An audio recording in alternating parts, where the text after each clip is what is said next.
Bottling is raising the bar by crafting the next generation of light beer. This is SportsCenter. I'm Christine Lisi. One of the best defensive linemen in the NFL, staying in Seattle. Seahawks and All-Pro defensive tackle Leonard Williams agreed on a 3-year, $90 million extension, $56 million guaranteed. Last season, he led an elite defensive line, one that helped a historically great D lead Seattle to its second Super Bowl championship. Coach Mike McDonald. It's so important for us to be able to keep as many Seahawks that we feel like can help us out in our building as we come down to like this portion of the year and really throughout the season. When they're game-changing type guys like Leo, like Spoon, like Jax, we had the opportunity to lock them up for an extended period of time and make them foundational pieces of our team. That's got to fire you up. Receiver Jackson Smith-Njigba and quarterback Devin Witherspoon also given extensions by Seattle this offseason. Colts receiver Alec Pierce, coming back from ankle surgery, activated off the PUP list, was limited to individual drills at today's practice, hopes to rejoin full team portions next week. NHL three-time Vezina Trophy and gold medal winning Jets goaltender Connor Hellebuck publicly confirming he has asked for a trade. He has spent his entire decade-plus NHL career in Winnipeg. Hey, it's Michelle Smallman, and coming up Friday, as he gets ready to kick off his second season as UNC's head coach, will Bill Belichick be able to finally silence all his critics? It's on Sportsmanlike, 6 a.m. Eastern, right here on ESPN Radio, ESPN2, and ESPNU.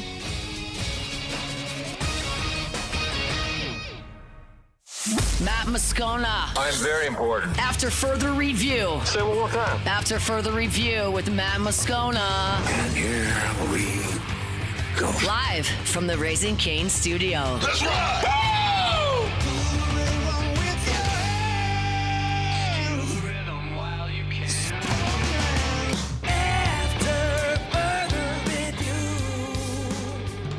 And off we go. Welcome aboard. Glad you're with us. It's AFR, presented by LouisianaSports.net. Whew, numbers have been good this week over at LSN. I'm Matt. Hey, Will. Hey, bud. Paul O'Neill. They're chanting Paul O'Neill's name. Muso.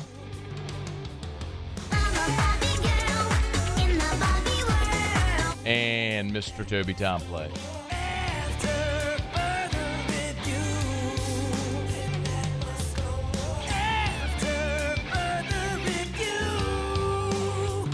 All right, we're here. Glad you are as well. Get out there and make it a good one. Noah Reisenfeld, who is the agent for Junior Tuihalamaka, he's here in 15 minutes. Attorney Tony Clayton, who is local counsel representing those 33 players in the Louisiana case, including the 16 football players, 3 of whom are trying to join the LSU football team, with an asterisk because there's more than 3. Tony Clayton will be with us in an hour. Ross Jackson in hour 3. Ton to do. Let us begin as we do every single day. It's time to pop the top on another edition of AFR with Bud Light. Drink easy. We are 8 days away from LSU against Clemson in Tiger Stadium. Choo-choo! Lane train pulling out of the station. Sam Leavitt, this $50 million roster unveiled. Dabo, don't worry, no risk of tripping falling down the hill. There's no hill in Tiger Stadium, like at Howard's Rock. And we're talking about TROs. I was asked earlier today, do you think this is a distraction? Maybe.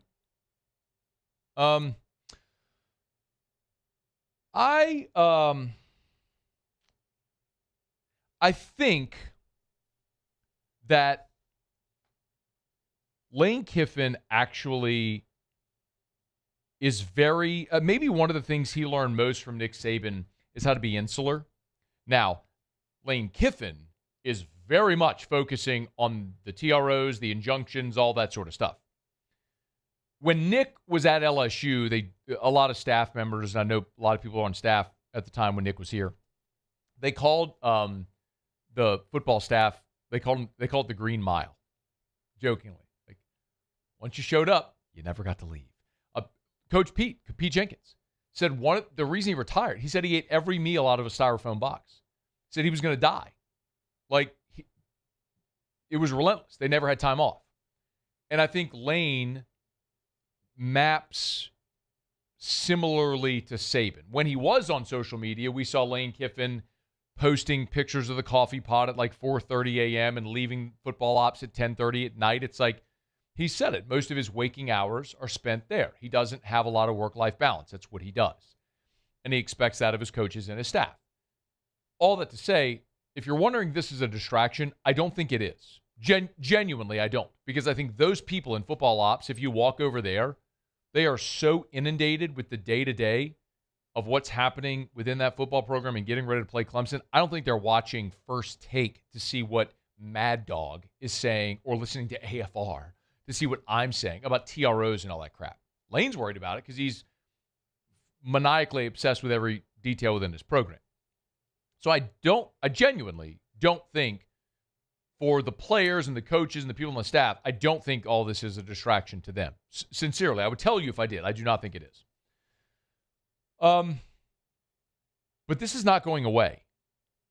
And I think it's important to note. My day started this morning with my phone ringing from politicians and attorneys and a lot of people involved in all of this, these goings-on.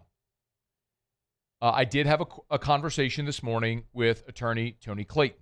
And by the way, Attorney Clayton will be on our show in less than an hour. Tony Clayton, who is local counsel, remember, these 33 players, this is so important to remember. LSU is not suing the NCAA. LSU is not suing the SEC. You have a group of players that have come together, that have filed a lawsuit to try to regain their eligibility. And not just in Louisiana. There are 18 cases all over the country, by the way. I'm not sure if you saw, but a judge in Texas granted Texas A&M guard Bryson Warren his TRO for injunctive relief against the NCAA after all this hullabaloo with the SEC. Matt Jones, who covers Kentucky, right? National ESPN radio guy now, Matt and Myron. Matt Jones tweeted just a little bit ago. He said, I hope the Kentucky Mark Mitchell fight the SEC on its transfer rule. The logic of the original decisions, how could he choose to enter the portal when he think he had eligibility, apply to Mitchell too. The issue is no antitrust claim since it's just a conference. Go get him. Like, again, I know how I am perceived. I understand. Like, I live in Baton Rouge. I've spent most of my life here. I went to LSU. I love LSU. I'm also a guy who have pissed off a lot of you over my tenure for not saying things that you think are flattering about the purple and the gold. I will be honest. If you've listened for any or watched for any length of time, you know that about me. I think it is abhorrent that the adults in the room don't fix this. I also can look on a case-by-case basis and look at this situation and agree with what Matt Jones said. The NCAA should have granted a blanket waiver for the class of 2022. They were warned. They knew this would become a big mess. They did nothing, and now it's a big mess. And I think what you're seeing is the university presidents who went and sat in those meetings over 2 days at the SEC and, quote-unquote, voted unanimously to support the SEC's rule to ban these, quote-unquote, former professional players. I've now gone back to their schools, looking at their coaches who are going, what the hell, man? Daquan Wright gave an interview to The Advocate. LSU, South Carolina, Ole Miss, dozens of schools were recruiting him. It's not just football. I just told you about Mark Mitchell, great player from Missouri, had gone to the G League, now trying to come back to Kentucky. I just told you about Bryson Warren, Texas A&M basketball player. We've talked about Cole Hudson, a football player from Texas who went to the Browns, the Cowboys, and now is back in Austin. By the way, that happened almost a month ago, and nobody seemed to care. Point is, Lane Kiffin and LSU, that's a lightning rod. And they're the poster child for this. I get it. It's also not the whole story. And what you're seeing, because a lot of you are asking, like, why are you continuing to pursue this? It's not just LSU. You are seeing, and I was told a lot of the conversations I had today, you are going to see across the country today, attorneys for these student athletes filing amended TROs to include the conferences in their lawsuits against the NCAA to gain these student athletes their eligibility that they feel they're entitled to. So I spoke to Tony Clayton earlier today. He's going to be with us shortly. He told me point blank, it is our position that the SEC and its commissioner, Sankey, it's funny, he had no idea who Greg Sankey was. He said to me several times, like, I don't know who Sankey is. Like, he's just an attorney from Baton Rouge. He don't care about SEC football. He said, it's our position that the SEC and its commissioner, Sankey, are in direct violation of Louisiana law. There's an injunction in place that prohibits the same conduct that they just passed. I mean, how can you create a bylaw that wasn't in existence before this ruling to retroactively overrule this judge?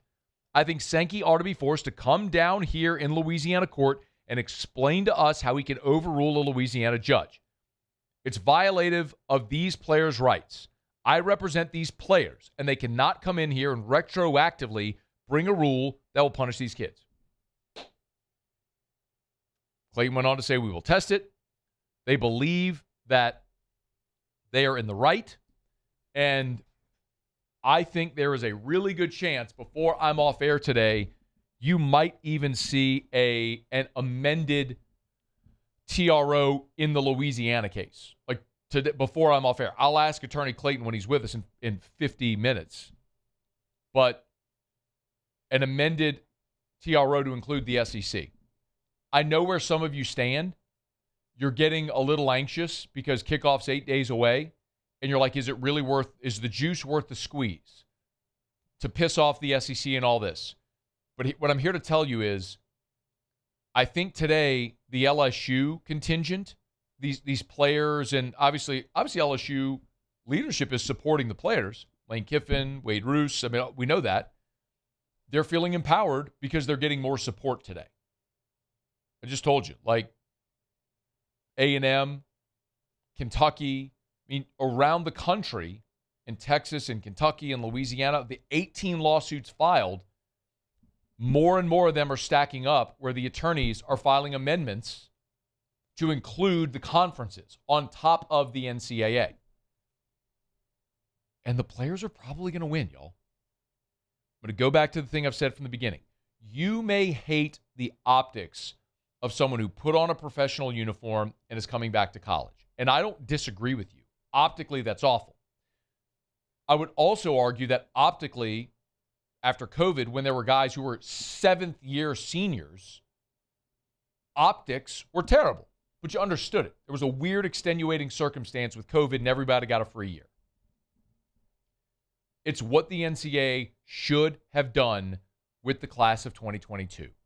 They should have given a blanket waiver to this class. It would have been a one-time thing. Everyone would have understood it. It would have been a transfer portal. It would have been a level playing field for everybody, and we would not be in this mess. But the NCAA is poorly run. I think they wanted this chaos. I think they are trying to push Congress to pass the Protect College Sports Act. Chaos in their mind is a good thing, and that's what this has created. So what I would say is, if you're concerned that this is just an LSU thing, it ain't. Literally, I'm telling you, in Texas and Kentucky, just today, you're seeing more these cases that are doing the same thing. So label it Kiffin, LSU, however you want. I genuinely don't think anyone at LSU cares about the perception. I mean, they are going to follow the court order, just like the court order for Diego Pavia was that he could play. He played. The court order for Trinidad Chambliss, he's eligible. Despite many appeals that were denied by the NCAA, a court ruled him eligible. He's playing this year. If a court rules these players eligible, they're going to play. Lane Kiffin said it on McAfee. It's LSU's position. It's Kentucky and Texas A&M and all these other programs. It's their position as well. If the court rules these players eligible, they're going to play. We'll keep you posted. All right, it's after further review. One of those players is Junior Tuihalamaka. His agent, Noah Reisenfeld, is going to join us next. Show Up and Every Day is brought to you by Bud Light. Drink easy with the great taste of Bud Light, the official beer of AFR, the official beer of the Tigers, the official beer of the New Orleans Saints. Stay here. It's AFR. AFR. If you want to feel your best, you want Goodwood Men's Sexual Wellness. Yes, they do ED treatments. I get it. Funny name, funny logo, all that stuff. But it's really about feeling your best inside out. I was talking to a buddy of mine who, hard to believe, walking around with testosterone in the 300s. I know that number may not mean a lot to you, but when I was 34 years old, after we'd spent 9 months in the hospital with Drew, stress is an accelerator of the aging process. I tell people all the time, like, think about presidents. You look at a picture of a president when they went into office and when they come out of office, you're like, oh my God, they aged 20 years. Stress accelerates aging. That happened to me in my life. I was 34 years old. I had testosterone in the 200s. I was like a 70-year-old man walking around. But sometimes you don't know how bad you feel until you feel good again. Hormone replacement therapy can get you to healthy levels so you start feeling your best. They also have peptide therapy, so many options so you can live your most optimal life. Schedule that consult today. YourGoodwood.com, YourGoodwood.com. Raising Cane's Texas Toast is a thick slice of bread, garlic butter spread, grilled to golden perfection, and made to order just for you. Because when you make it right, you can taste it in every bite. Raising Cane's Chicken Fingers. One love. Hi, I'm Mitchell Meredith with Locke Meredith Sean Fagan and Associates. We take great pride in educating our clients about their rights. Whether you're injured at work or while you drive, call our office at 272-5555. Knowledge is power, and you should know your rights after an injury. Hi, I'm Sean Fagan of Locke Meredith Sean Fagan and Associates. When insurance companies have been unfair, we've never been afraid to go to trial. Fighting hard to protect your rights, we never settle a case out of convenience. We only settle when it's right for you. Whether you hire us at all, give us a call. At Relief Windows, we're more than windows. We're windows, doors, hardy plank, and vinyl siding. But our #1 product's always customer satisfaction. Come visit us at reliefwindows.com. By the way, we do shutters too. Bayou Chrysler Dodge Jeep Ram has the new Ram 1500 truck on our lot now with $22,000 off MSRP. Plus the complimentary 7-year powertrain warranty that comes with all new Bayou Automotive vehicles. If you need sales or service, the crew at Bayou Automotive is going to do right by you.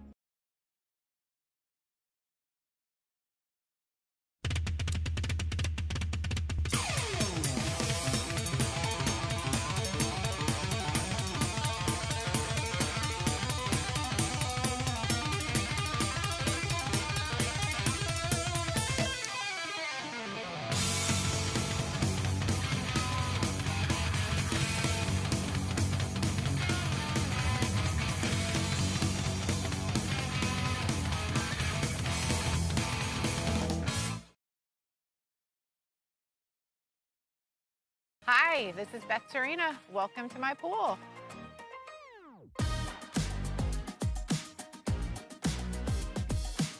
The first time I saw this beautiful pool, it exceeded every expectation that I had. They were able to get everything we wanted in this pool. It is a beautiful pool. We live out here, we eat out here, we watch TV out here. This is like our living room outside. We love this pool and everything about it. When we decided to build our pool, we called a great friend who is one of the best pool builders in the country in North Louisiana, and we said, who would you choose to build a pool in Baton Rouge?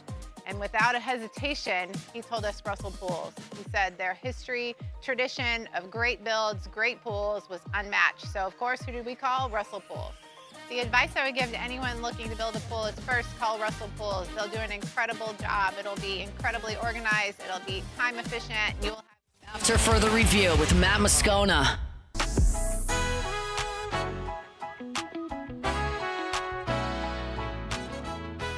8 days away from kickoff in Tiger Stadium. I think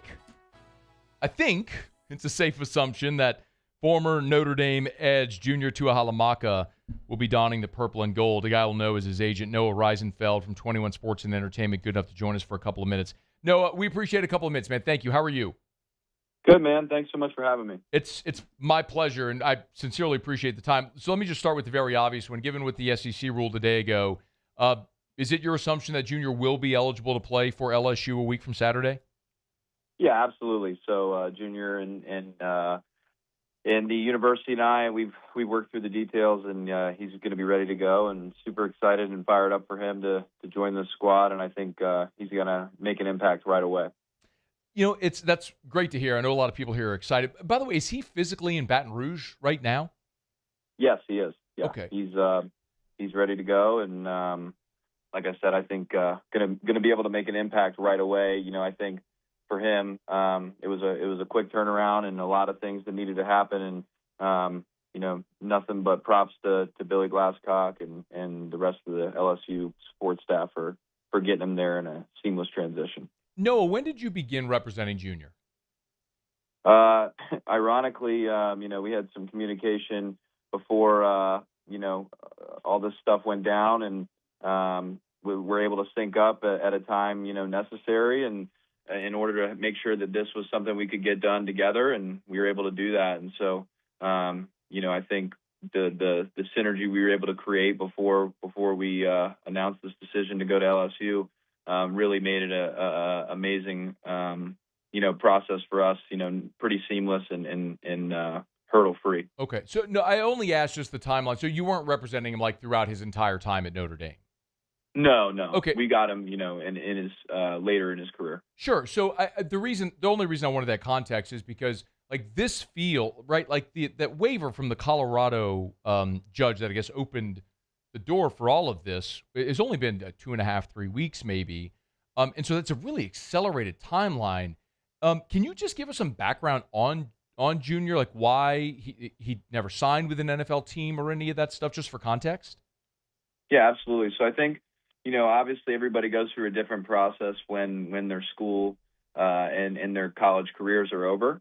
And I think, given the context of where today's world is, I think there was a lot of, different moving parts that had to, take place for this to happen. And I think, just really speaking on the accelerated timeline, like you said, I think one of the biggest things that we've seen in this space from its inception, I guess, in 2021 to now is, things are changing by the day. And so I think for someone in my position, I think you have to be very prepared to be able to handle kind of the different swaying, whether it's court rulings or transfers, obviously you and I discussed offline, but, representing Darian Mensah in the Miami transfer to Duke, as well as his transfer from Tulane, and Anthony Calandria from UNLV to Nebraska, like all three different scenarios, all three totally different, context behind each one. And it's pretty impressive to see how both sides, when it's the school and the agent or the player, can work very diligently and kind of reactionary to each situation. So I would say, one of the biggest things is, with where he was at in his career and going into this decision, I think a lot of things had to take place and kind of fall in the right place before even knowing why they were falling into place for him. And so, that's why he's, very uniquely someone that out of, I think, all the athletes, I think maybe there's 3 or 4 guys that are still good, and he's one of them. Noah Reisenfeld is our guest, 21 Sports and Entertainment CEO, co-founder, the agency that represents Junior Tuihalamaka, who, great news, he'll be joining LSU. He's in Baton Rouge. I honestly know, like, I can't even imagine what it's like on a day-to-day trying to manage the college athlete deals. Can you give us some context, some perspective on what it was like dealing with, you mentioned Billy Glasscock, Billy, whatever other LSU staff members that you had dealings with in the Junior situation?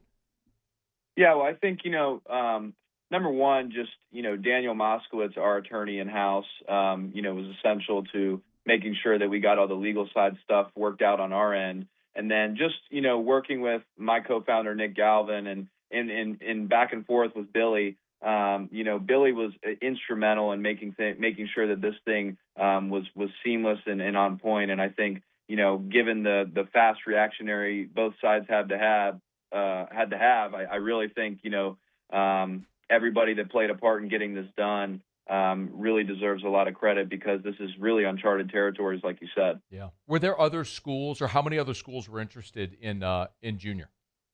A lot. I believe it. A lot of schools that we talked to. I mean, I think it was 13 schools the night before we decided that we had it narrowed down to from the original list. And then by the morning, I mean, I literally slept, I think, 2 hours.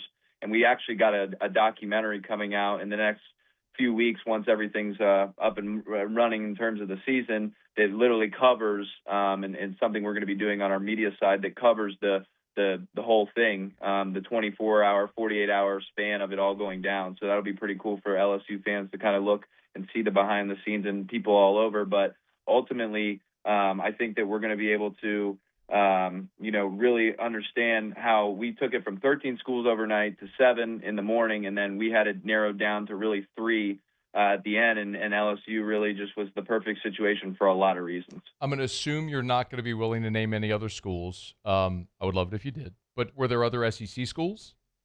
Absolutely. SEC, ACC, Big Ten, even Big 12s, trickled in there a little bit. But heavy SEC, Big Ten interest, and I don't think there was a team in either conference that didn't at least reach out and inquire. Interesting. Hey, so the documentary, real quick, when is that going to drop? Where can people find it? Like on the 21 Sports and Entertainment Instagram, YouTube, where's that going to be? Yeah, so we'll have it on our YouTube platform as well as a private subscription service that will kind of give the full behind-the-scenes look. And we'll have that announced on our Instagram within the next week or so. All right, make sure you're following their Instagram. 21, the number is 21 Sports and Entertainment is the IG. He's Noah Reisenfeld. You can get him on Instagram as well, CEO, founder of 21 Sports and Entertainment. Why ultimately, you said LSU was, obviously LSU was choice. Why was LSU the choice for Junior? I think, a lot of different situation that we looked into. I think what it stuck out about LSU is the momentum that they've built in the offseason. I think Lane Kiffin, just the name speaks for itself as to why you want to go play for a guy like that. And ultimately, just the support around him at the other positions that made it a viable option to go on another national championship run, given the fact that he's played in a national championship and had the chance to compete for 1 year in and year out at Notre Dame. I think, going somewhere of that pedigree was really important to us. And quite honestly, where Lane Kiffin has already brought back, the identity of LSU, the level he's brought it back to, I think right now, I mean, it was just a clear choice as to why, this is the best fit for Junior. And in the moment of making a quick decision, it was the most sure thing. I have just a few more. Number one, is the goal for Junior after the season NFL? Yes, absolutely. God gave him another chance to do this, and we feel real strong about, what he's going to be able to do this year and basically get a do-over and really walk down the pro day process, the pre-draft process. And we feel very strongly that in this system, in this defense, he's going to have a lot more engagement and a lot more, contribution in terms of the play-by-play basis. And so feel very strongly that, even after talking to some people in the league that were familiar with him at Notre Dame, having the opportunity to go up against 7 top 25 opponents, he's going to have a lot of eyes on him and be in a position to really take that next step and go through the pre-draft process and really rewrite the narrative, which was already good, just ensure that, there's no stone left unturned when NFL teams start to dig deep. Everyone associated with Notre Dame I've talked to about juniors has nothing but glowing things to say about him. So I think a lot of people here in Baton Rouge are very excited to have him part of the program. Last thing, I was looking at the 21 Sports and Entertainment Instagram. I was trying to see if there were any other clients you all had that were involved in any of these TROs or any of the lawsuits around the country. So forgive me, I don't know if you have any clients that are involved in there, but as a sports agent who's very much immersed in all this, do you have an opinion on what the conferences collectively all agreed here in the last 24, 48 hours and what that means as we go through these legal battles? Yeah, I think, the biggest thing is college sports is changing by the day. I am the number one supporter and advocate for the players first and foremost. I always ensure that, my voice is very clear that I support whatever is best for the players. And that's my role. But what I'll tell you is, institutions and administrators and those people have a job to do, and what they feel is right and what they feel is necessary to protect the integrity of the sport that we all love, which is college football. I think that they need to take the parameters to do what they feel is necessary. So I think at the end of the day, my job is to react to their decisions and ensure that I'm protecting the athlete in whichever path they can choose forward. Noah Reisenfeld, founder, CEO of 21 Sports and Entertainment, the agency representing Junior Tuihalamaka, who the great news is he's cleared, he's eligible, he'll be playing for LSU against Clemson a week from Saturday. Man, I know it's a busy time. Can't thank you enough for taking 10 minutes with us here. Thank you so much. I really appreciate you guys having me. Look forward to meeting you guys here soon down in Baton Rouge. We'll be here, man. Look us up. Thank you. All right, bye-bye. That's Noah Reisenfeld. It's After Further Review. We're brought to you by Hancock Whitney Bank. HancockWhitney.com/Matt. HancockWhitney.com/Matt. If you want to look up the custom URL, that's where you can go learn more about Hancock Whitney Bank. My bank. I've been a Hancock Whitney Bank customer for as long as I've had a checking account, quite literally. They're awesome. They've been amazing to me. My Hancock Whitney branch has moved over the years as I have moved. My current branch is the one right there on Highland near the Country Club of Louisiana. When I walk in, they know me by name. No matter what I may need, if it's a loan product, if it's, quite honestly, sometimes it's if you want to go cash a check or deposit a check, and sometimes you go to a bank where they don't know you, and if it's a large amount, they put a hold on that. Well, if they know you, then they're not going to put a 7-day hold on that because they know you, they know it's good. On top of that, you're even talking about great products like their app, which is really a financial center where you can budget and you can look at your net worth and all different types of things. It's Hancock Whitney Bank. I mean, look, there's over 200 ATMs across the Gulf South, 180 full-service financial centers. It's Hancock Whitney Bank. Learn more at HancockWhitney.com/Matt, HancockWhitney.com/MATT. Proud to be the official bank of LSU Athletics and the New Orleans Saints. All right, it's After Further Review. Thanks for hanging out with us here. Really appreciate Noah Reisenfeld for a couple of minutes. That's awesome news as we talk about about Junior Tuihalamaka's eligibility. And, I mean, that's a guy that would seemingly be a plug-and-play option as far as a rotational guy immediately at the edge spot, where, again, you were down 2 guys. Gabe Relaford's injury in the spring, then you've been without Damian Shanklin. Now, I'll tell you this. I am working to confirm Damian Shanklin's return. And I was told that it was discipline, why he's not been with the team.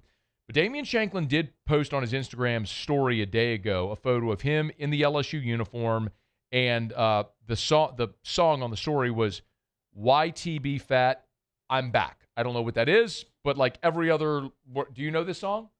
No?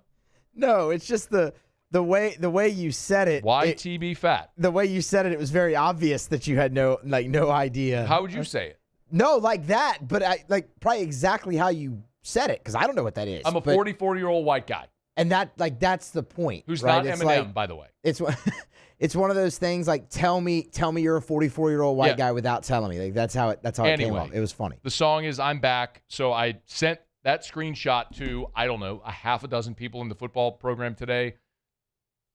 Comms people, everybody. And I just keep getting a lot of reactive emojis or I don't know. And I'm like, Lane Kiffin got y'all on lock, right? Nobody's saying nothing. Maybe we need to slide up in Lane's DMs, but he ain't going to see it. I mean, he ain't on social media, right? True. Yeah, I mean, like you missed your opportunity there. You can blame Knox Kiffin for that. Damn it, Knox. All right, it's After Further Review. So all that to say, Damian Shanklin could be back. It certainly would seem, based on his Instagram story, he's telling the world that he's back with the football program. If we can get that confirmed, we'll pass it along to you.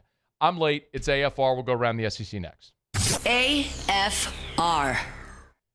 Love telling you about our friends at River City's 1 Hour Air, where they're always on time or you don't pay a dime. 752-0001, 752-0001, 752-0001, or 1hourbr.com. Spell it out, O-N-E, 1hourbr.com for our friends at River City's 1 Hour Air. Man, they're awesome at River City's 1 Hour Air. They've been in business now for 4 decades. They got more than double the amount of 5-star Google reviews. This one from Marlon Johnson said, Mr. Jeremiah, the technician, did a great job. Very professional and on time. I appreciate that explained everything I need to know to make informed decisions. That last part I think is so important because when a River City's 1 Hour Air technician comes by your home, when they're done with their evaluation, whatever the case may be, they're going to sit down with you and they're going to show you a full diagnostic and explain to you what's going on and what your options are, a good, better, and best option, and you decide what's best for you, your family, and your budget. It's River City's 1 Hour Air, 752-0001, where they're always on time or you don't pay a dime. People ask why I chose to partner with Parrish. The answer is simple: trust. Whether you're choosing teammates, business partners, or the people working on your home or business, Choose a company you know and trust. Visit parishbuilt.com.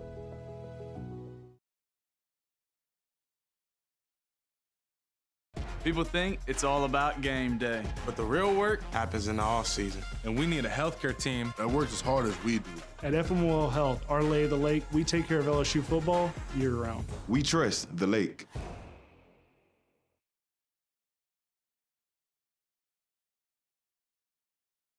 After a decade of working in private duty nursing, I know how hard it can be to find compassionate care for the ones that you love the most.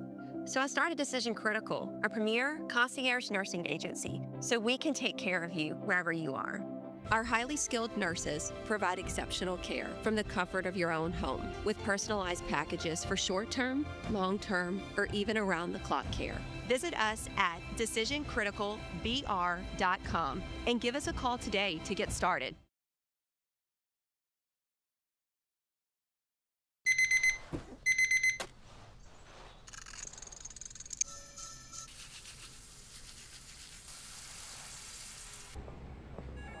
Sometimes you ignore the signs, even when they're right in front of you.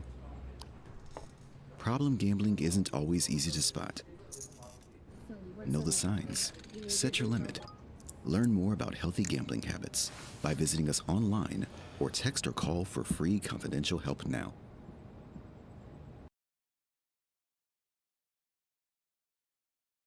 ED, low T, or simply seeking to optimize your health and performance? Goodwood Men's Sexual Wellness offers a range of discreet services to address your specific needs. Better coverage for less money. Insurance Network of Louisiana. Get them online at lainsurance.net. lainsurance.net. Man, it was so cool. The other day I was walking out of the grocery store. Sometimes I wonder if y'all think I'm lying to you. I swear to you I'm not. This is a real thing that happened to me. And I love whenever you all share with me testimonials when you've had great service from our clients, our partners. And a guy stopped me. Honest to goodness, I was at the grocery store with Drew. And Drew likes to go to the grocery store and look at the meat case. Anyway, whatever. Like oven gold turkey breast. I don't know what, but that's what he loves to do. And the guy's like, hey, I called. He said, Jay Richardson at Insurance Network of Louisiana, and had him shop. They saved him money. And sometimes they save you money. Sometimes you get better coverage. Sometimes with a better, more reputable company that'll pay out. Better coverage for less money. 293-0450. After further review with Matt Moscona.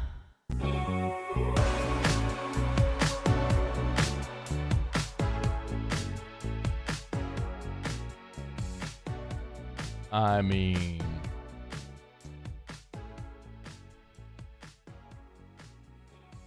I don't know if you've seen it yet, but the new Fansville commercial is out. And do we like Fansville? Use Paulie? So I'll be honest, it's not my favorite thing ever. Oh, why do you hate fun? It's not that I hate fun. I loved the Larry Culpepper bit so much. That it's just hard for me. I think Fansville's just gotten stale. I mean, what is this, like 9 years now? The overweight nerd with the flip shades and his Dr. Pepper in a cup without a lid. It was so good. It was not good. He invented the college football playoff, right? You show some respect. It wasn't good. Larry Culpepper wasn't good. I also love all of the cameos in Fansville. Jerry Jones last year when they're in the Pro Town. Yeah. I mean, when the transfer portal and people like flying through the portal. I mean, it's all really good. Paul, you like fun, right? I do. See? I like them. Paul loves Fansville. Muse. This one's good. I'm going to call you Debbie Downer. If you haven't seen the Fansville commercial yet, it features the new LSU football coach. Here it is. On an illegal Fansville. Oh, wait. Hang on. Wait. Dang it, YouTube. You suck. I'm just kidding, YouTube. I love you, YouTube. But that was not a good one for us. Hang on. All right, Paulie, hit it. On an illegal Fansville. Illegal. Coach. Sheriff. Do you know why I'm pulling you over? No. You made an illegal lane change. As much as I'd like to give you a break, hey, Coach, you can't keep doing this. College football, it's a Pepper thing. I mean, that is a beautiful 15 seconds. No, that one's good. I like that one a lot. It's Lane Kiffin in the car. You made an illegal lane change. And Kiffin, if you're listening, not watching, Kiffin's rolling up the window as the Boz sheriff is talking to him. You can't keep doing this. I mean, he's going to keep doing it. Like, he'll leave LSU, and I don't know when, but it'll be, it's funny. I tweeted something to the effect of, so Ross Dellinger has a great feature up about how the NCAA not approving the one-time waiver for the 2022 class is affecting student athletes from like all over the country, even in non-revenue sports, field hockey, track and field, all that sort of stuff. Because we're so focused on Lane Kiffin and LSU, it's so vast. And so I quote tweeted and said something to the effect of, it's not just LSU. The NCAA underestimated the reaction, all that sort of stuff. They should have granted a blanket waiver. And so like Tennessee people are just hammering me. Like the Lane apologists are out, blah, blah, blah. I'm like, I'm not a Lane apologist. If he does well, I'll tell you. If he does something wrong, I'll tell you. And I fully believe Lane Kiffin is not going to spend the rest of his career in Baton Rouge. I think he probably got a good 5 years. And if within 5 years, if Lane wins a national championship and then is off to the NFL, which I think would ultimately be his next destination, to go to the place where he failed miserably or gloriously 20 years ago, I think that's probably his path. Now, if he pulls a Saban and spends the next 15 years here and wins 6 titles, awesome. Would love to see it. I think more likely what you'd see is, he's here half a decade, wins an Natty, and goes to the NFL. If that's the reality, awesome. I'm good. I'm here for it. Because I think at LSU, the feeling generally is when you've seen 3 of the last 4 coaches win a national championship, and 2 of them were Les Miles at Ogeron, you feel like you've got the resources to win no matter who's in that spot. So you'll be able to attract the next great one to win again. So I'm not pushing Lane Kiffin out the door. I hope he stays a long time. Trust me, it's good for business. But, the Fansville thing. It's like, why did we start talking about it? Because of Fansville. You can't keep doing this. Yeah, you keep doing it. Hey, we're brought to you by the Williamson Eye Center. 924-2020, 924-2020, or WilliamsonEye.com. Filmed an episode of Alligator Shoes today with my buddy Michael Hackett. Great podcast if you're not familiar. He just talks to people in and around Baton Rouge, influencers, movers, shakers. It's just people telling good stories about Baton Rouge. And we talked about Dr. Blake because Blake Williamson was one of the guests on Alligator Shoes a while back. I'd highly recommend you go watch that episode on YouTube. But the reason is because I learned so much about people that I already knew, like Dr. Blake. But, I mean, his whole journey of going to school at Johns Hopkins and in New York and in London and all these places all over the world to get the best training in the world, but then the desire to come back here to bring that world-class care to Baton Rouge. And it's available to all of you. It's the Williamson Eye Center. 924-2020. Eye care, eyewear, eye surgery. WilliamsonEye.com. Williamson, EYE.com. Great news. Now, I've learned I don't play fantasy football, but a lot of people have their fantasy drafts right now. Darren Tietgen is coming up in mere minutes to help you with your fantasy draft. That's right. Year 70 bajillion of who to start. The Fantasy Blitz is coming up right around the bend. But right now, let's go around the SEC. Around the SEC, bringing you the biggest news from the nation's best conference. The Arkansas Razorbacks. Oh, weird. 2 Arkansas football players have been granted a TRO by a judge. Safeties Caleb Wood and Sean Williams. Judge in Washington County making them eligible for the 2026 season. Weird. Texas A&M! A&M football players Tiger Ryden Jr., Chance Sims, they're going to be out for 2026 with injuries. Ryden's a running back. Sims is a defensive tackle. They're both part of the first full recruiting class there for Mike Elko. Sims did not play in 2025 as a true freshman. Ryden was limited due to injuries as well. The Kentucky Wildcats. Mark Mitchell appears to be eligible after the SEC has clarified their new policy. SEC spokesperson Craig Pinkerton told the Herald Leader that under the new policy, Mitchell, who played in the NBA Summer League, did not sign an Exhibit 10 contract, would be eligible for the upcoming season. Interesting. We'll follow that. The Tennessee Volunteers. And Tennessee Hoops Jalen Washington ineligible after Tennessee Court of Appeals order. That's a report from Sam Ehrlich. So as to say, not all state courts are ruling in favor of players. Remember, it was a Knox County court that ruled against Joey Aguilar in football. Now they've done the same for basketball player Jalen Washington. There you have it. That is around the SEC. It is after further review. We'll knock out a quick break. We'll come back. Our Fantasy Blitz. Your fantasy draft coming around the bend. Get your questions in for Darren Teakin at whotostart.net, whotostart.net. Email us, tweet us, or text 225-396-4400, 396-4400. Fantasy Blitz next. After further review. GLO. Glow Resources. GlowResources.com. GlowResources.com. GlowResources.com. Complete employer solutions. Call Jareth Nakan and all my friends over at Glow Resources. GlowResources.com. Remember, you can always call Glow Resources. Pop by their office. I would highly recommend this as well, especially if you're in Baton Rouge. Their office is on Perkins Road, right near Pennington. It's Perkins and Quail Oak. If you're driving down Perkins, you can't miss it. They've actually sort of like remade that part of Perkins because one of the things Jareth did, which is really cool, they had a city ordinance passed where they went and they had the power cables buried under the ground so they could remove the big power poles. So you actually have this beautiful frontage they're building, which is awesome. Anyway, that's just a random aside. All that to say, if you're a business owner, you need to hire, you're having trouble hiring the right people, Glow Resources can help. The right people make your business more efficient, more profitable. That's what Glow Resources does. GLO. GlowResources.com.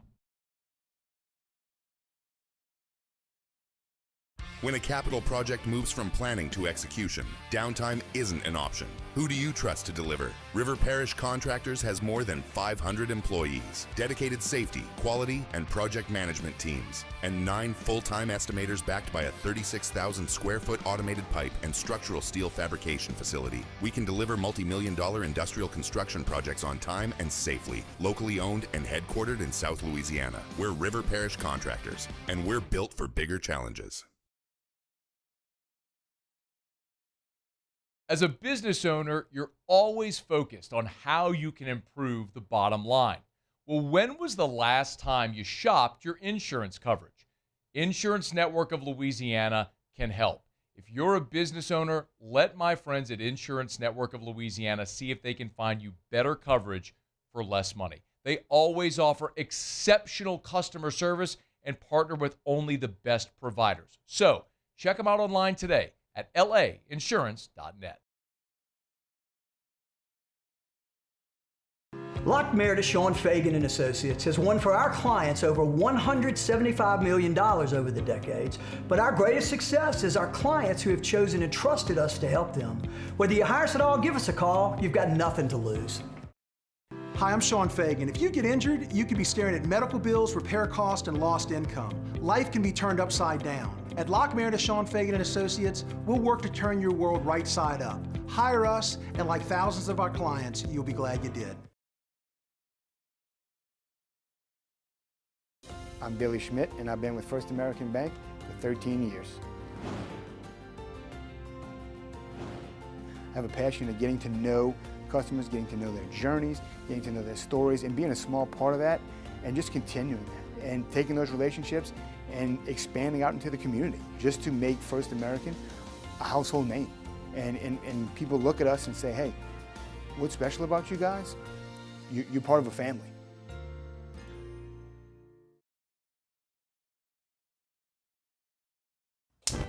Looking for cleaner energy? Propane is energy for everyone. And when you're cooking with clean, affordable propane, you're cooking with gas. In the wintertime, nothing heats a home like Louisiana propane. And when you need hot water, propane's got you covered. Oh, and you won't regret that propane generator when the power goes out. I'm Miss Louisiana, Gabrielle McLeod, and to find more information and to find a propane dealer near you, visit louisianapropane.com.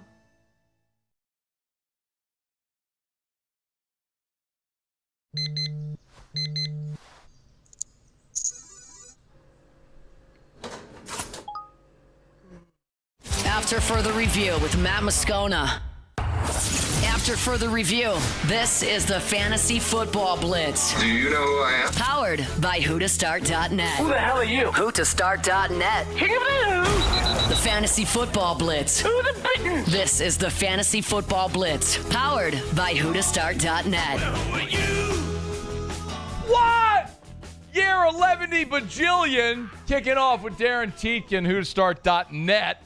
our fantasy blitz. Darren texted me last night. It's like, hey, it's fantasy draft time. You want to do a segment? Hell yeah, I do. D, what up, man? What's up? And just as like a little point of clarification, I just thought about it, and we started this.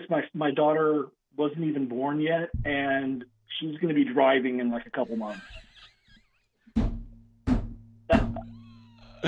Oh, I've been doing this so long now. Oh my God, that's awesome though. All right, well, congrats on your daughter driving. I'm sure it's going to go great. Not at all worrisome for you and your wife. Sure. Not at all. Okay, people are going to be setting their rosters. Let's get to questions. First and foremost, hit the high points. What do people need to know? Well, I mean, there's the usual suspects in terms of the top end of the draft. I mean, you obviously want to get your running back situated as early as possible, just because they tend to fly off the board. This is a year that you can really, really wait on quarterback, and I do have a few sleepers for you to go through as well. So if you want me to jump into that, I surely could. Please do. Go. Let's start out with that quarterback position. Like I said, you could definitely wait on quarterback. You don't have to reach for Josh Allen. You don't have to reach for Lamar Jackson. You could get a guy like Kyler Murray much, much, much later. And with his running ability, with the fact that their run game there in Minnesota is not great, and the fact that he has some good receivers, and of course Justin Jefferson, Jordan Addison, and then a nice tight end in T.J. Hawkinson, I think that the head coach and the offensive coordinator there in Minnesota could really get Kyler Murray going. Let's go to a running back, Kenneth Gainwell from Tampa Bay. He proved that he could be a pretty good PPR back with his time there in Pittsburgh. Now he moves to an offense that really utilizes that second running back quite a bit. Bucky Irving was, of course, can still be there, but he's a little bit injury prone, and we've already seen that Kenneth Gainwell can be that second back that catches a ton of balls. So if you're in a PPR league, look for Kenneth Gainwell later in your drafts. And then finally, a wide receiver we really like is Parker Washington from the Jaguars. He's really generating a lot of buzz in camp right now, and really came on at the second end of the season last year.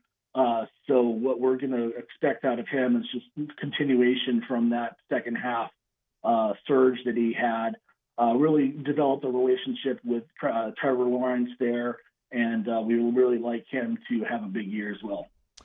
He is Darren Teakin, hoot2start.net. Any other sleepers worth keeping an eye on anywhere on the field? Yeah, well, I'll shift over to a tight end. He's not necessarily a sleeper per se, but he is coming off a major injury, and that's Tucker Kraft from the Packers. He's been fully cleared from that ACL surgery that he had. He's looking really good in camp, and he was really Jordan Love's most trusted receiver, even with guys like Christian Watson, Romeo Doubs, Jaden Reed, Dontavian Wicks. I mean, down the line, he had a bunch of receivers, but he seemed to favor Tucker Kraft quite a bit. Now two of those receivers, Dobbs and Wicks, are both gone, so that's going to leave an injury-prone Christian Watson and an up-and-down Jaden Reed as pass catchers out there. So really like what Tucker Kraft is going to be able to do this year. Let's get some questions if we can. Email us, tweet us, text us. You can text 225-396-4400, 396-4400, 396-4400, or the show text line at 499-1045. Anything you got for Darren here as you head into your fantasy football draft? Here's one from Sean, who said, Amon-Ra St. Brown was the first pick. Derrick Henry was the second. So I took Pickens over Devontae Smith third. Smart move or risky? Absolutely. I think that George Pickens really found himself a home there. I mean, obviously he had some up and down seasons with the Steelers just based off-field kind of stuff and attitude, but it seems like he's got an attitude adjustment there in Dallas and locked on with Dak Prescott. Obviously he's going to be fighting for targets with CeeDee Lamb, but I think there's enough to go around there in that Cowboys offense. So Devontae Smith, also a nice play, obviously with A.J. Brown gone, but I still favor Pickens there. Here's one from Jason, who said 2 QB league with the second pick. He said, do I go running back first or quarterback? What's the strategy? He says it's a 10-team league PPR. Yeah, I mean, if you're I'm in one of these leagues, it's called Superflex, where you play, 2 quarterbacks, and I'm assuming that Josh Allen goes first just because he's Josh Allen. He's the best fantasy quarterback you could get. If somebody passes on him at 1, I would take Josh Allen 2 for sure. Otherwise, Lamar Jackson's going to be there, Drake May, Joe Burrow, even Jalen Hurts. One of those quarterbacks gets you set on the right track for a 2 QB league. Darren Tietgen, hoot2start.net. I got about 30 seconds left. So next week, are we doing a segment? Or are people still doing drafts? Or are we waiting until week 1? I think we could probably wait till week 1. This is like I told you in my text message last night. This is a big, heavy weekend for drafts, just because we've seen a lot, in terms of preseason. And next week is going to be a lot of backups and backups. So might not have as much, not much going on next week. But happy to jump in with you week 1. We're looking forward to it. Thanks, Darren. All right. Who2start.net. Get your personalized fantasy football advice. Who2start.net. Sports Center, Tony Clayton, the attorney for these players. That's coming up right after further review. Brought to you by Shawbills Tire and Auto Service, ShawBillsTire.com. Locations all over South Louisiana. Shawbills Tire and Auto Service, ShawBillsTire.com, ShawBillsTire.com. 18 locations. Hey, look, summer's just about over. For a lot of us, it's already over. Kids are back to school, but that means tailgating season is upon us. Maybe you're hitting the road for that road game this year. Before you head to Oxford, maybe Knoxville, maybe Auburn, Alabama. If you're hitting the road to watch the Tigers play, make sure your vehicle is in tip-top shape. Shawbills can help you do it. Now listen, they're going to sell you the best tires on the road for the cheapest price. It's part of their Charlie's Dozen. A dozen benefits extended to you and every vehicle in your family when you buy your tires at Shawbills. Part of that is the price match guarantee. Buy tires at Shawbills. If you find them advertised cheaper somewhere else, they'll refund you 125% of the difference. It's Shawbills. Shawbills Tire and Auto Service. ShawBillsTire.com, ShawBillsTire.com. It's Shawbills, where we keep you rolling. Every ounce of Raisin Cane's lemonade has been hand-squeezed that day from fresh lemons before being served over our signature crushed ice. Because when you make it right, you can taste it in every bite. Raisin Cane's Chicken Fingers. One love.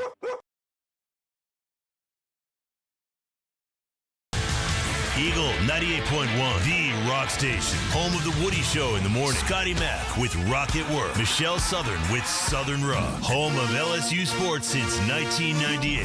And rock for Baton Rouge since 1985. Take us anywhere with the Eagle 98.1 app. To join our VIP fan club, text ROCK to 225-499-9898. Eagle 98.1, the rock station.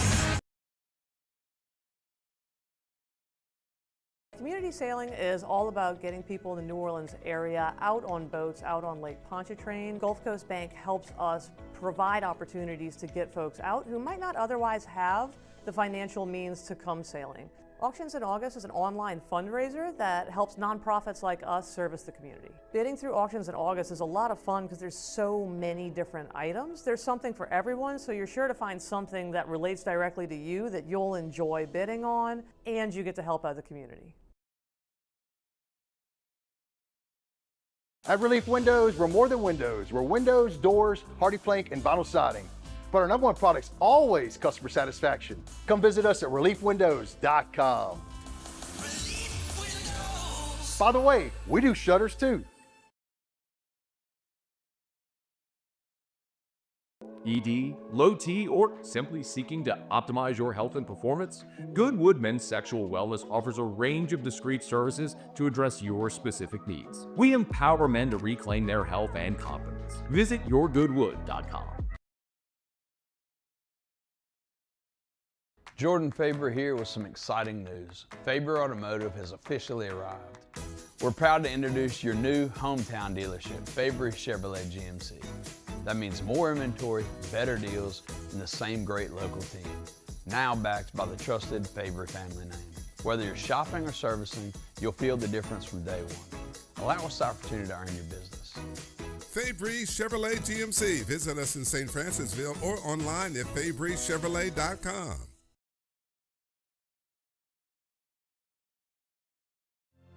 My father, J.B. Falgu, had a vision of growth for First American Bank and the communities we serve. The bank's foundation was built on his legacy of compassion, loyalty, and dedication. Through his years of leadership, First American has prospered to heights even JB could not have imagined. I know my father would be extremely proud of the customer service and financial stability that First American provides to Southeast Louisiana. We continue to thrive because of the legacy of JB Falgout.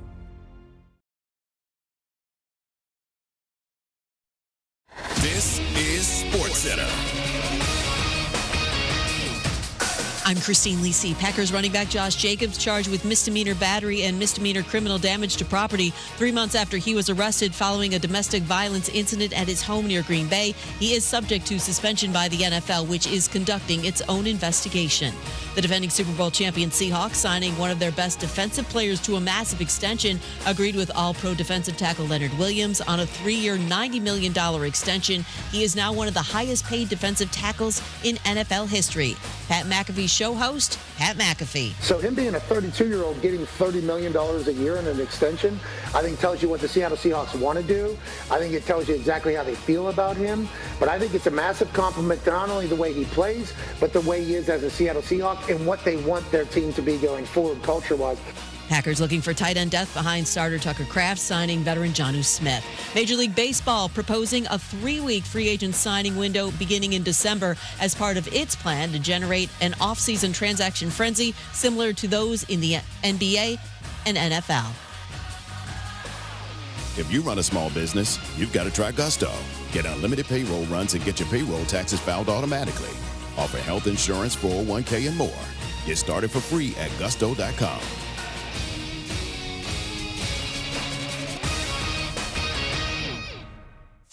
Matt Moscona. I'm very important. After further review. Say it one more time. After further review with Matt Moscona. And here we go. Live from the Raising Cane studio. That's right.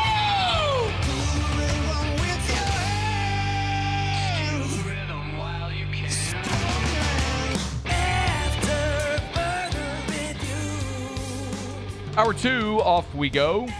Welcome aboard. Glad you're with us. It's AFR. I'm Matt. Love you, Matt. Paul O'Neill. They're chanting Paul O'Neill's name. Mute. So. And Mr. Toby Tomplay.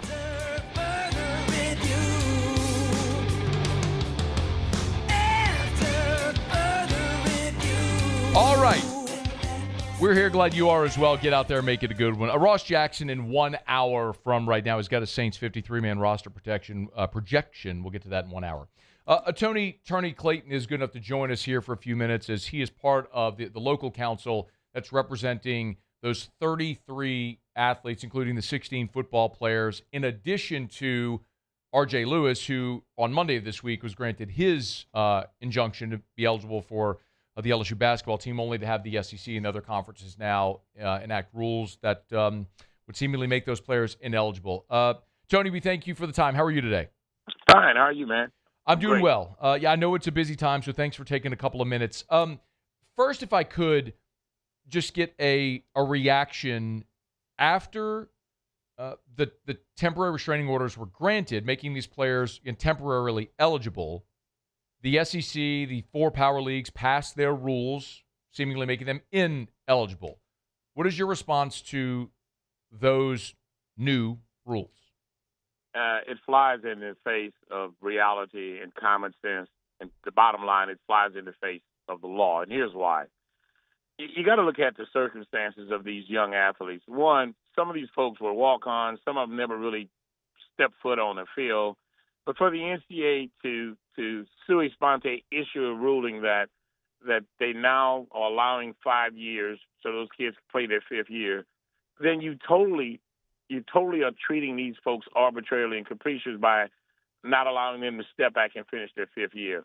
But even more so than that, Max, you have to look at the judge issued an order stopping the NCAA from doing so. Let me read you Louisiana law. Hold on a second. Okay.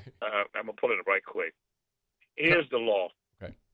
The law says, Article 3605, it says, my phone would ask that. Contents and scope of injunction or restraining order, an order granting either a preliminary or a final injunction, a temporary restraining order, shall describe in reasonable detail and not by mere reference. It goes on to say, the order shall be effective against the parties restrained, their officers, agents, employees, and counsel, and those persons in active concert or participation with them. The NCAA happens to be its members.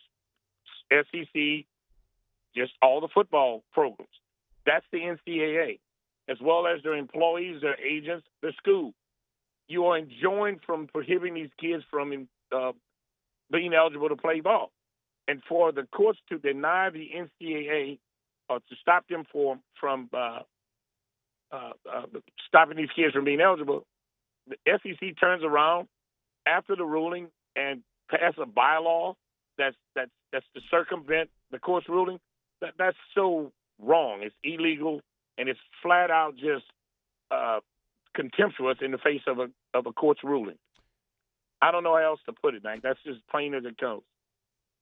I'm going to ask a few points of clarification because I'm not an attorney.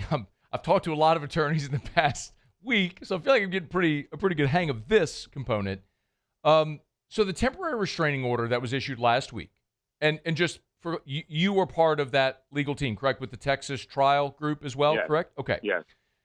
The temporary restraining order, which is good for 10 days, that suit was against the NCAA.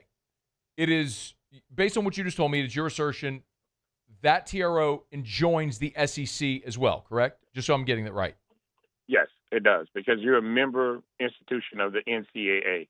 Okay. So look, if you look at antitrust laws, you'll see where there are monopolies and things of that nature. They fly in the face of the Sherman antitrust laws.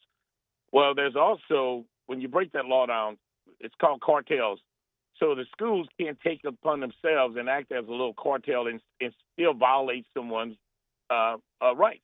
So you got Greg Sankey, or whatever his name is, acting like some renegade, and you passing a law that has a retroactive effect.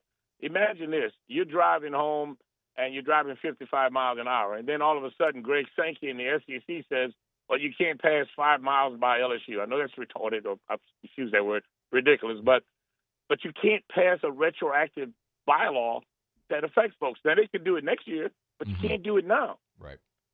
Is there, so some states today, and I understand every state law has its own nuance, but some states, some of the 18 cases filed on behalf of student athletes from the class of 2022, some attorneys in various states have filed amended TROs to name that particular conference. Are you or I just did that, so it's sitting on the judge's desk. I just walked that through. Now, I don't know if you knew minutes ago, the state of Texas, the judge there just penciled in the SEC and signed a restraining order prohibiting them from the state of Texas. So we're not the only state seeking to have this done. So Texas has already done it, and we're going to put forth our issues to have ours signed. I just think the SEC and their commissioner are just flat out wrong on this, and they need to be called out on it. These children, these young athletes didn't do anything wrong. They followed the rules.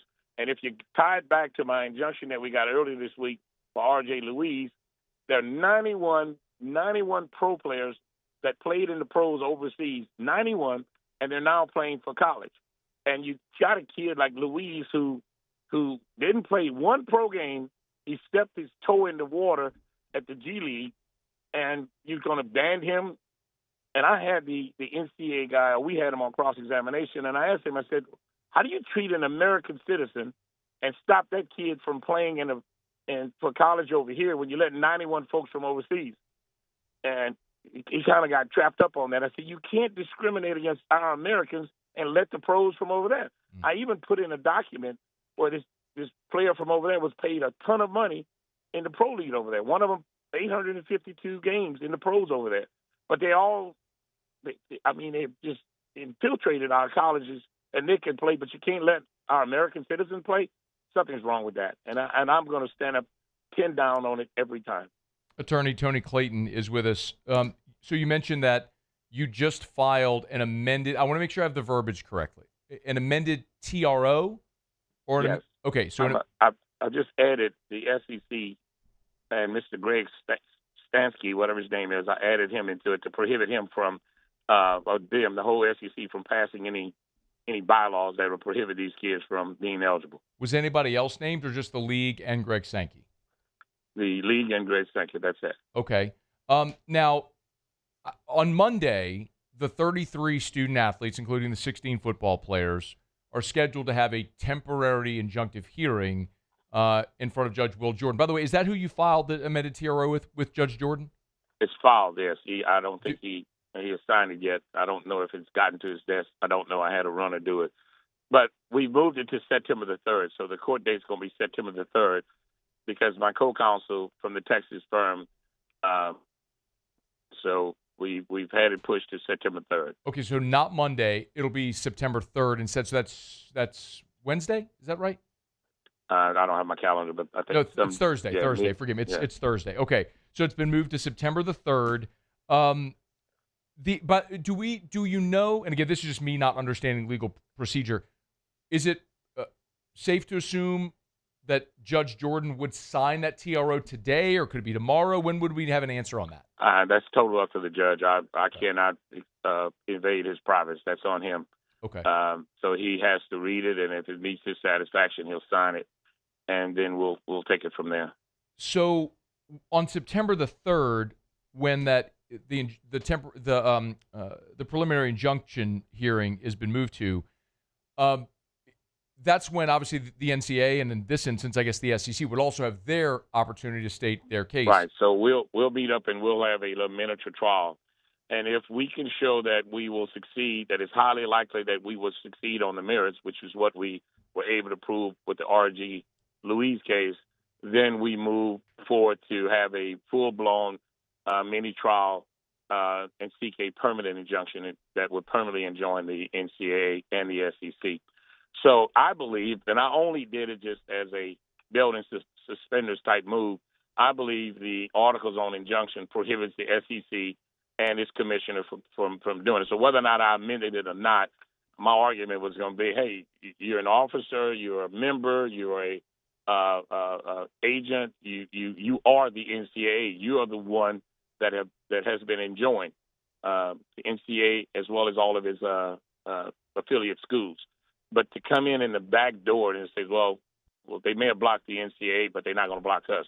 Look, that's just asinine, and you can't do that. What is the timeline on? Let's say you are granted a preliminary injunction on September the 3rd. What would be the timeline for a permanent injunction hearing? So I can't give you the exact date. We would then move to discovery. I would like to file some motions to find out why the NCAA produced the evidence to show why they believe that these young athletes should be prohibited.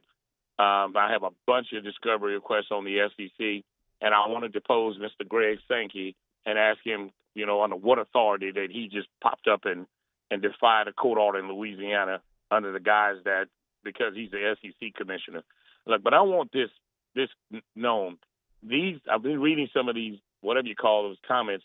These young athletes have done nothing wrong. And keep this in mind, LSU had no rule in place SEC had no rule in place that would prohibit these kids from doing what they are attempting to do. But then you go and pass one after the judge rules against them on the R.G. Louise case, you convene a meeting and pass a law that just totally disrespect the judge's opinion. Come on, SEC. Come on, Sankey. You're better than that. And that's what happened. So, but when you read the comments about these young athletes, that they were pros and all that, you're not going to see where these kids were running touchdowns and throwing. None of that. You're going to see where these folks are trying to exercise their fifth year to play college ball. Had they been told that before the NBA or the NFL draft, they would have exercised that last year. They have a right to that. I have a couple more. Attorney Clayton's going to have to spend a couple of minutes with us. Do you anticipate Greg Sankey or someone from the SEC would be in a Baton Rouge courtroom on September 3rd? I would love to see Greg Sankey there. He would be Exhibit A. He would be my first witness to call. If I'm Greg Sankey, I would stay 100 miles away from Baton Rouge at all times during these proceedings.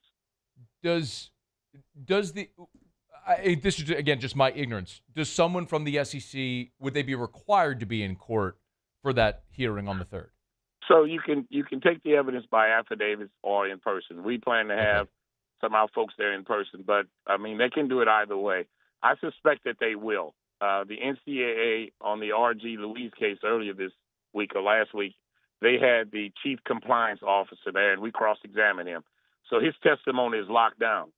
And so, but if they bring him back again, then he will be fiercely cross-examined again as to why these young folks from LSU are being treated by this arbitrary, capricious standard. Why are they doing that to our young folks here? So that's where we are at this point. So we'll have to wait till the 3rd to put on our evidence, and we'll go from there. Do we know if there's any precedent that benefits the student athletes in this case? I think the law is clearly on his side. So there are rules. And so if a rule is supposedly violated, i.e. you involve yourself in the professional league, then it shifts to how do you apply your punishment? You can't allow, for example, let's use the basketball, you can't allow 91 foreign professionals to come in, but you issue the death penalty to the only American who's trying to do it. So it's the application of the rules that matters. It has to be fairly distributed. It cannot be arbitrary and capricious. And the NCAA is operating like they're their own little dominion, like they're a bunch of dictators. And I think you can see the United States Supreme Court cases that NCAA should be drawn in, brought to the table, and tell them, hey, you can't act like a dictatorship. There are rules, and you have to respect the rules and constitutional rights of these players. You just can't come in arbitrarily and institute some bylaw that has a retroactive effect to it. I mean, this is unprecedented what the NCAA is doing, and it's about time that we, as a country, rein them in and tell them they got to stop. Attorney Tony Clayton, is there anything else that our audience needs to know that I haven't asked, that we haven't covered? You are the best, and I listen to you all the time. So that's not a question, but it's a compliment to you. So keep it up. Make sure your audience is informed and let them know both sides, and I appreciate you for that. Call me if you need anything. Take care. Thank you, sir. That is Attorney Tony Clayton. Let me break. We'll come back and we'll react. It's AFR. AFR. We're brought to you by Duplessis Pools, DuplessisPools.com, DuplessisPools.com. If you're thinking of putting in a pool, you got one call to make. It's to Derek Duplessis and my friends over at Duplessis Pools. Their growth has been amazing. I've told you the story before. Derek's an engineer by trade. Dude graduated in mechanical and aerospace engineering. Dude's a rocket scientist, basically. And built a pool for his sister. Said, I think I could do that. Kind of fell in love with it. Ended up building, I think, 6 pools his first year. And then it just went kaboom. Now the last 2 years, they've been voted by Pool & Spa Magazine a top 50 pool builder in America, the only Louisiana pool builder to earn that designation. They've got it 2 years in a row. So if you've ever thought of putting in a pool, remember, you got options and affordable options as well. You want a palatial resort-style pool, they can do it as palatial as you want. They got 11 different designs already laid out. Go check them out right now, DuplessisPools.com. DuplessisPools.com.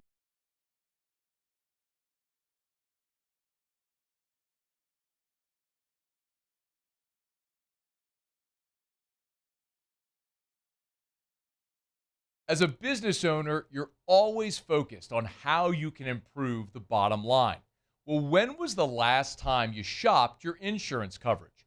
Insurance Network of Louisiana can help. If you're a business owner, let my friends at Insurance Network of Louisiana see if they can find you better coverage for less money. They always offer exceptional customer service and partner with only the best providers. So check them out online today at lainsurance.net.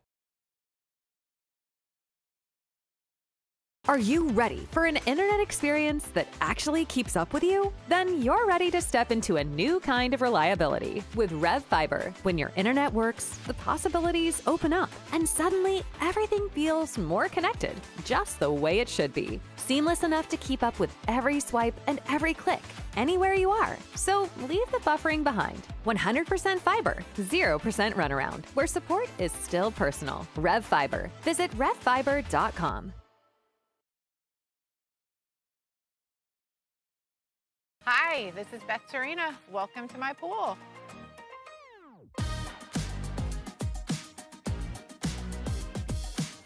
The first time I saw this beautiful pool, it exceeded every expectation that I had. They were able to get everything we wanted in this pool. It is a beautiful pool. We live out here, we eat out here, we watch TV out here. This is like our living room outside. We love this pool and everything about it. When we decided to build our pool, we called a great friend who is one of the best pool builders in the country in North Louisiana, and we said, who would you choose to build a pool in Baton Rouge?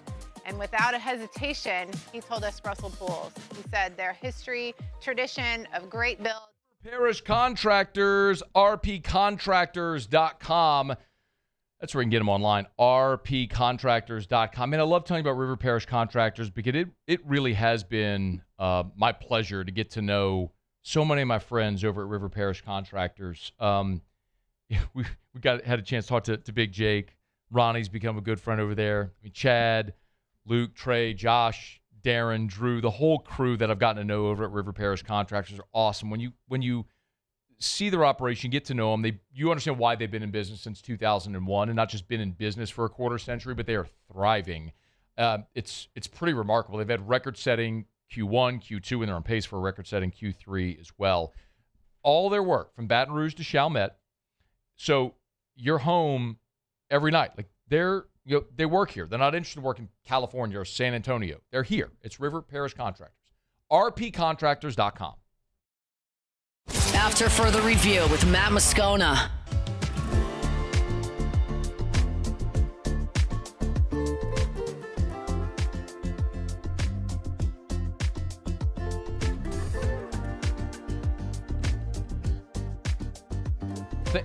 Thanks again to Attorney Tony Clayton.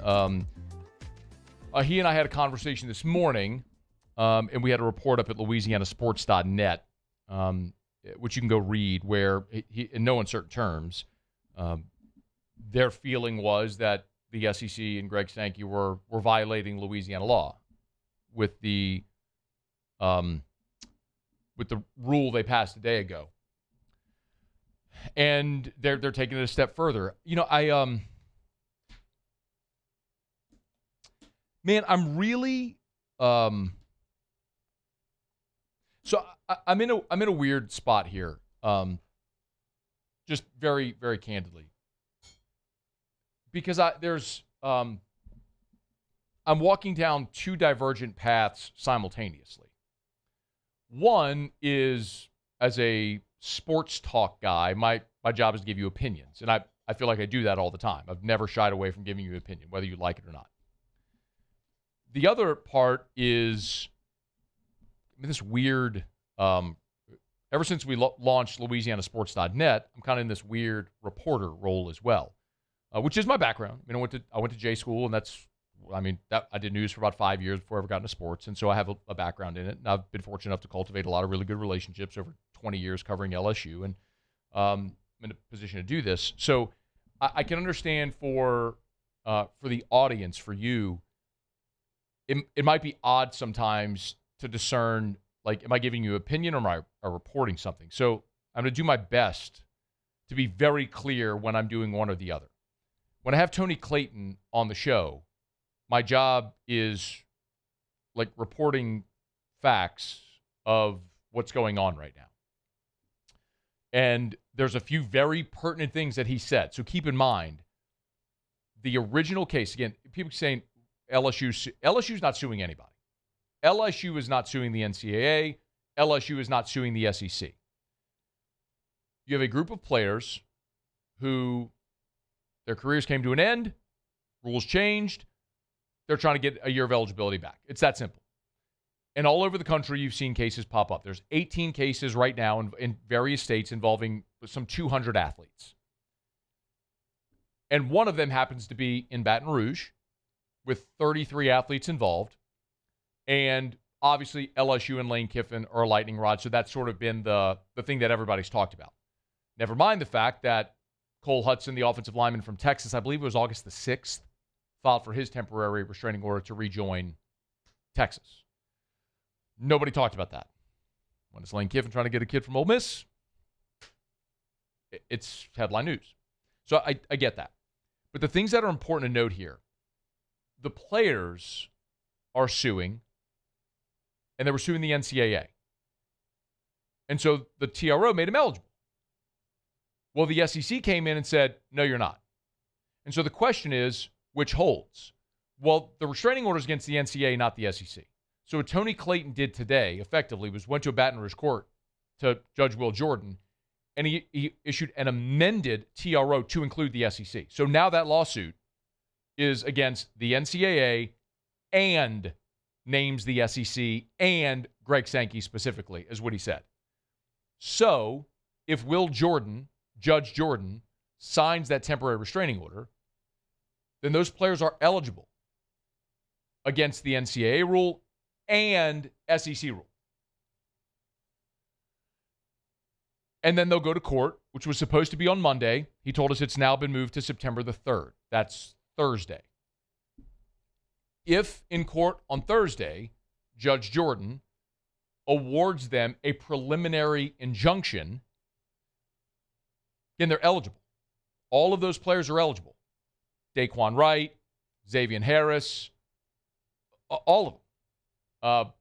We talked about the cornerback from Utah, Cotton, who is was told yesterday, is in Baton Rouge and is expected to join the LSU football team. So Blake Cotton is his name, excuse me. All those players would be eligible.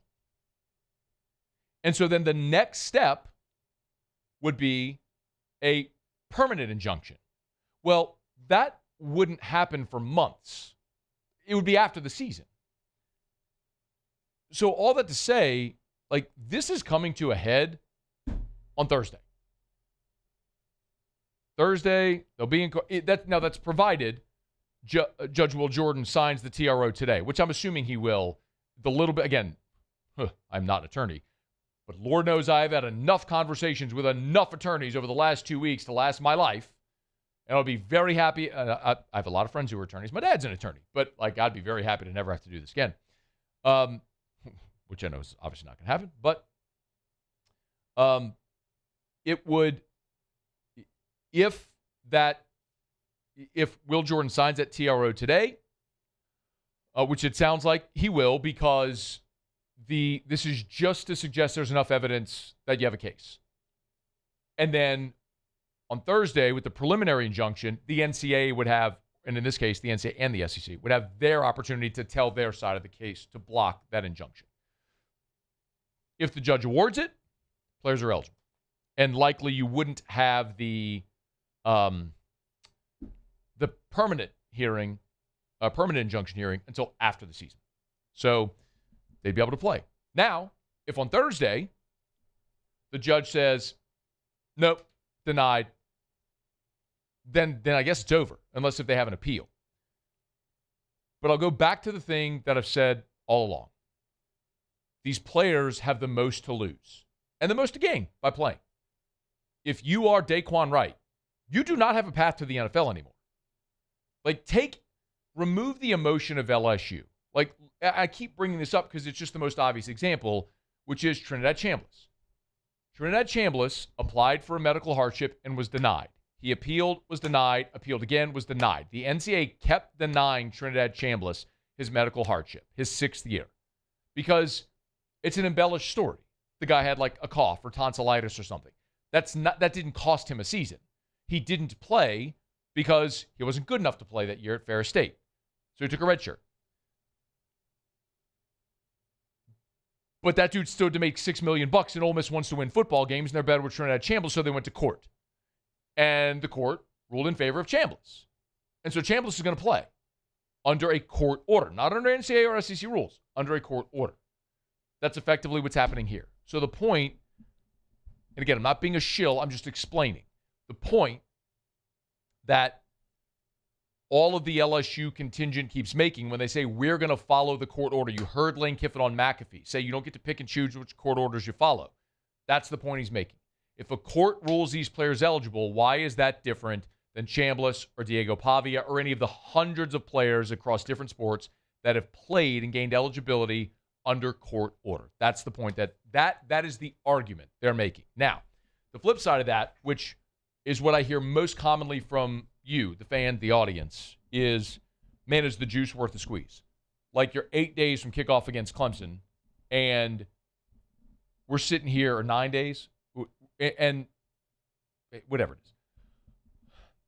And we're talking about players who aren't even on campus and going through practice right now, and like it's rosters, it's a giant distraction. Is it even worth doing? I can't answer that question. Like, I don't coach the team. What I can tell you from a football standpoint is they know they don't have a prototypical tight end. Trey'Dez Green's awesome. I love the guy. Both as a football player and as a person. Love the guy. Known him since he was in high school. He's also not going to put his hand in the dirt and move bodies. Daquan Wright will do that. He gives you something you don't have. I've sat here and talked all offseason about LSU at defensive tackle and how I'm not comfortable with two true freshmen starting. You have a chance to add a 6'8", 330-pound monster who's played 4 years of SEC football. That makes you better. That's an objective truth. You lost Aiden Anding in spring. Michael Turner's your 4. You have an opportunity to add a guy that's played 4 years of major college football, was just at Utah and in camp with the Denver Broncos. You have a chance to add him for cornerback depth. That makes you better. Junior Tuihalamaka, potentially bringing back Jack Pyburn at edge. That makes you better. Like, that's an objective truth. So if you're Lane Kiffin and you got a $50 million roster and there's these players that are available and eligible, he's looking at it going, I can make my team better. That's what he's doing. Like, is that the difference between being 15-0 and winning a national championship and being 7-5? No. Could it be the difference between being 10-2 and 9-3, making the playoff and going to the, what's the bowl in Orlando, or what's it called? Is it the Citrus Bowl again? What are they called? It is? Yeah. They don't have Outback anymore, right? What's that one? No, the Outback became the ReliaQuest Bowl. Oh, that's it. The Citrus Bowl just has like a sponsor, but it's still the Citrus Bowl. It was the Cheez-It for a while. Yeah, Cheez-It Citrus Bowl. Yeah. Or then just the Cheez-It Bowl. Oh, maybe, okay. It doesn't matter. The point is, nobody wants to go there. You want to be in the playoff. Is this the difference that gets you there? Maybe. It's part of why they're willing to continue supporting this as long as they need to. My feeling on it, again, like, I have been so adamantly opposed to the adults in the room not following NCAA rule. This is the one instance with these 2022 players. And it's not just the guys trying to play football at LSU. We're talking about Mark Mitchell. We're talking about all these 2022 athletes and all these different. Go read Ross Dellinger's piece at Yahoo. He had a great feature up at Yahoo. Field hockey players, track and field, all these athletes that had the rug pulled out from underneath them. Like, they got screwed. They did. The NCAA knew this was going to happen. They should have granted a blanket waiver. And now there's a mess. This is the one group of student athletes that I think the NCAA screwed up. And I'm sympathetic towards them. Whether any of these guys ever played LSU or not, if all of them decide to go elsewhere or whatever, I still look at this and go, these people should have a year of eligibility. And the NCAA should have granted a blanket waiver like they did in COVID. They were warned of this. They screwed it up. And now there's a mess, which I think was predictable. So I'm not upset about LSU continuing to pursue recruiting these players and these players pursuing eligibility because I think the NCAA screwed them. I do. That's my feeling. You don't have to agree with me. That's okay if you don't. That's my opinion on it. All right, it's after further review. Let me knock out a quick break. Brought to you by Parish Restoration, parishrestoration.com, parishrestoration.com. Kill mold, remove odor, other harmful pathogens. It's Parish Restoration and parishrestoration.com. Hey, listen, it's also worth noting with Parish Restoration, like, yes, if you have mold or think you might, they can help. But they also sanitize spaces. Like, as we move into a new school year or move toward like cold and flu season in the fall, remember, they can come sanitize your whole school, office building, church, whatever. I mean, really quick, efficient. It's a patented non-toxic dry fog. They come in, they spray, close up the windows and doors, let it dwell. As soon as it dissipates, boom, you're back in free, clear, clean, sanitized, mold-free. It's awesome. It's Parish Restoration. Get your quote, parishrestoration.com. All Okay, quick break, come back. Ross Jackson in 26 minutes. When we come back, the Saints did add 2 defensive backs today. We'll pivot and we'll talk a little bit about that. Stay here. It's AFR. AFR. We're brought to you by the Watermark and the Renaissance. The Watermark is downtown and the Renaissance Southtown, right there on Bluebonnet. Bluebonnet near I-10, right across from the Mall of Louisiana and Perkins Row. Beautiful, sprawling facility. Their grand ballroom can hold more than 5,000, not 5,000 people. That would be massive. 500 people. So if you have an event, a fundraiser, maybe it's an awards banquet, maybe you have a conference for your work coming up, where are we going to have it? Renaissance Baton Rouge, great spot. Maybe you have like an executive retreat for your organization. They have beautiful boardrooms that can host 12 people. All the technology integrated in all the boardrooms. You can have your meals catered in the boardroom as well. Tons of gorgeous, spacious guest rooms and all the amenities you want. Workout facility, pool. They got the office complex in there as well. Tallulah, gorgeous restaurant, casual upscale dining experience right there inside of Renaissance Baton Rouge on Bluebonnet. It's Renaissance Baton Rouge. Bayou Chrysler Dodge Jeep Ram has the new Ram 1500 truck on our lot now with $22,000 off MSRP. Plus the complimentary 7-year powertrain warranty that comes with all new Bayou Automotive vehicles. If you need sales or service, the crew at Bayou Automotive is going to do right by you. People think it's all about game day. Let's go! But the real work happens in the off season. Spring practices, early lifts, Extra reps. And we need a healthcare team that works as hard as we do. At FMOL Health, our lay of the lake, we take care of LSU football year-round. So we can do what we do best. We trust the lake. From championship athletes to everyday champions, trusted care starts here.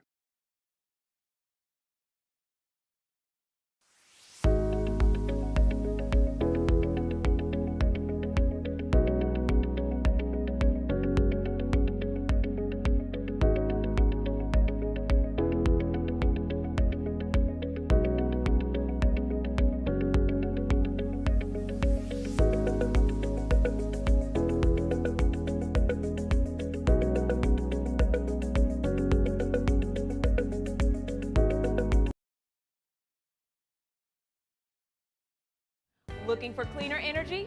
Propane is energy for everyone. Propane water heaters are very cost efficient, and the savings are even greater with a tankless propane water heater. We all know that Louisiana propane is a safe and environmentally friendly fuel. So why not go green while you save some green? I'm Miss Louisiana, Gabrielle McLeod, and for more information, visit louisianapropane.com.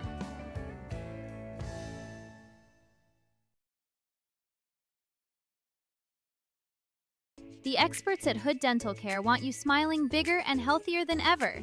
New patients can get a healthy gums cleaning for just $89, plus a free exam and full mouth x-rays. A $376 value. With over 3,000 5-star Google reviews, 5 local locations, and easy online scheduling with same-day care. Hood Dental makes it simple to get started. And we always have other great giveaways for new patients. Check out hooddentalcare.com and schedule your appointment today.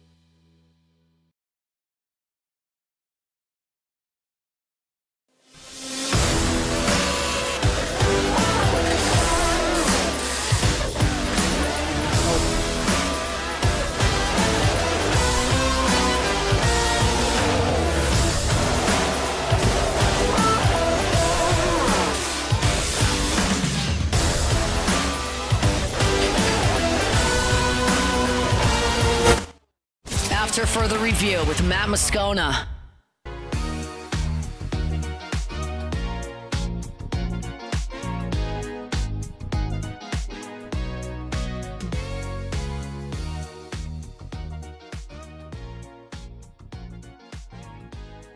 I promise I'm going to talk about the Saints, but this is developing from Ross Dellinger. Again, I know it is very convenient to point out that this is just an LSU thing, but Ross just tweeted within the last 5 minutes.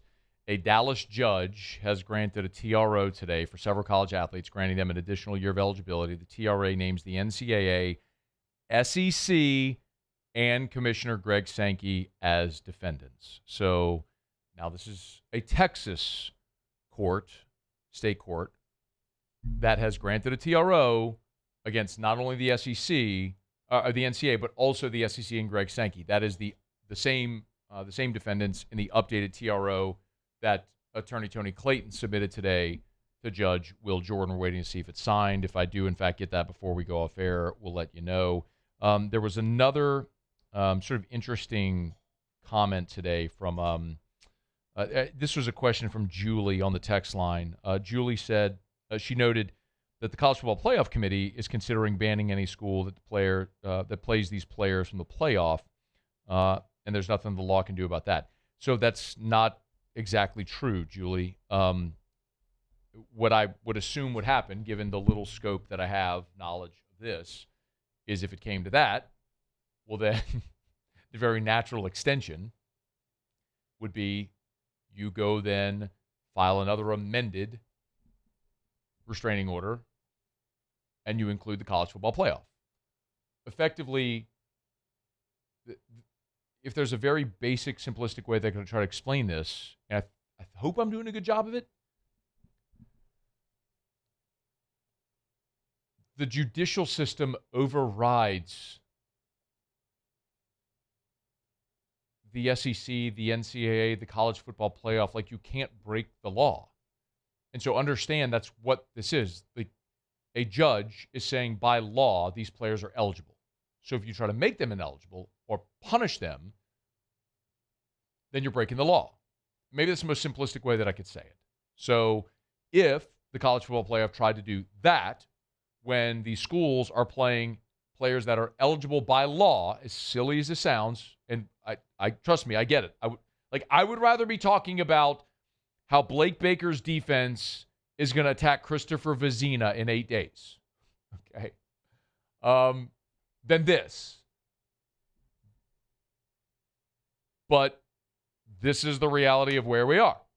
And if the college football playoff tried to punish any of these schools, provided they get their injunction, they would be breaking the law. Hope that makes sense. All right, it's after further review.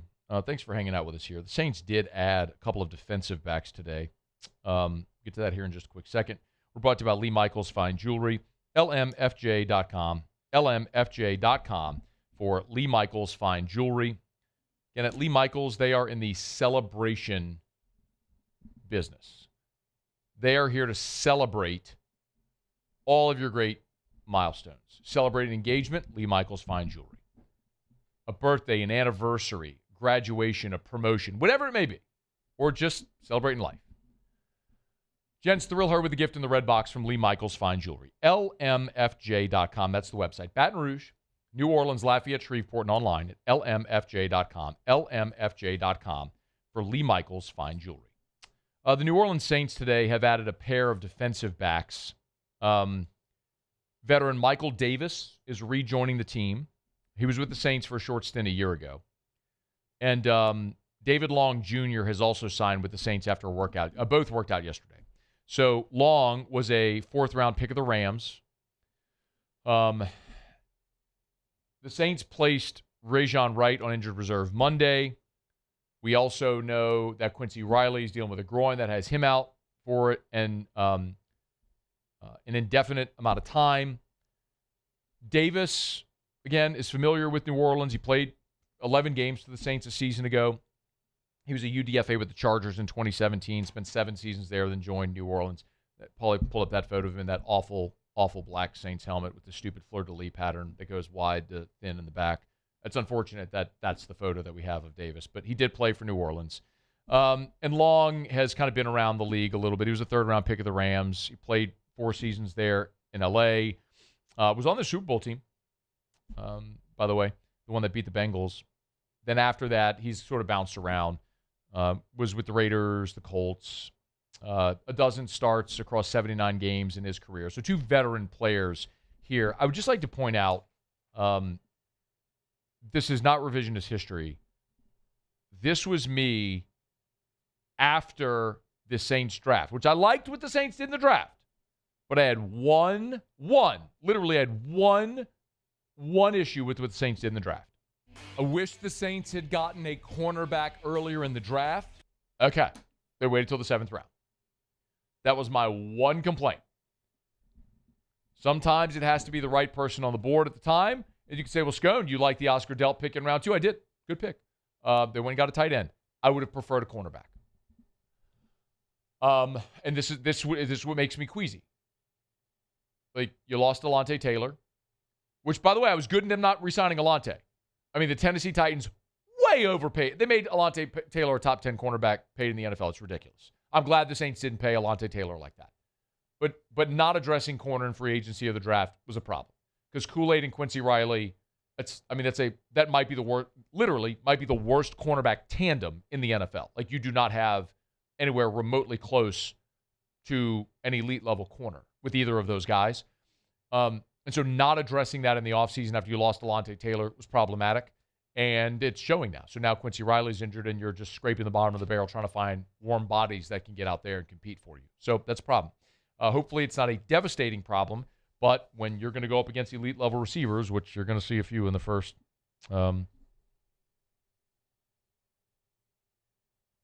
couple weeks of the season. Oh, sorry.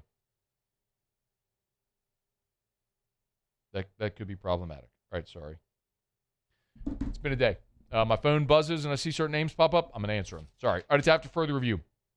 I got a break. Musil do Tigers and the Pros. We'll wrap up hour number 2. Ross Jackson's here in 15 minutes. It's AFR. AFR. Get Gordon and get it done. Gordon McKernan Injury Attorneys. You've been injured in an accident. It's not your fault.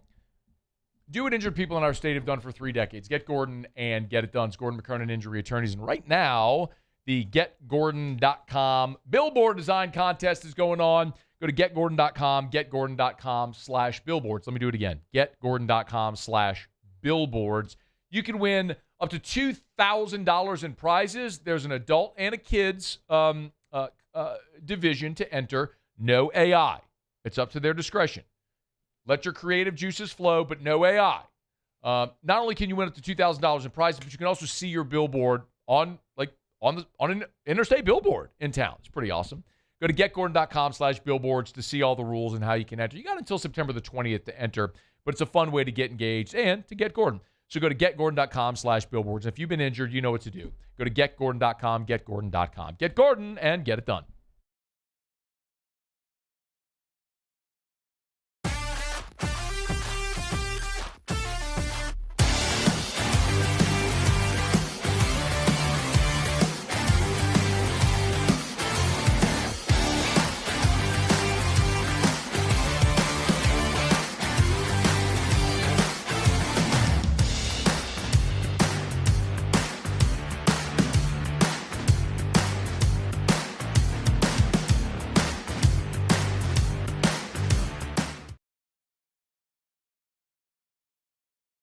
At Relief Windows, we're more than windows. We're windows, doors, hardy plank, and vinyl siding. But our #1 product's always customer satisfaction. Come visit us at reliefwindows.com. By the way, we do shutters too. People think it's all about game day, but the real work happens in the off season. And we need a healthcare team that works as hard as we do. At FML Health, our Lay of the Lake, we take care of LSU football year-round. We trust the lake.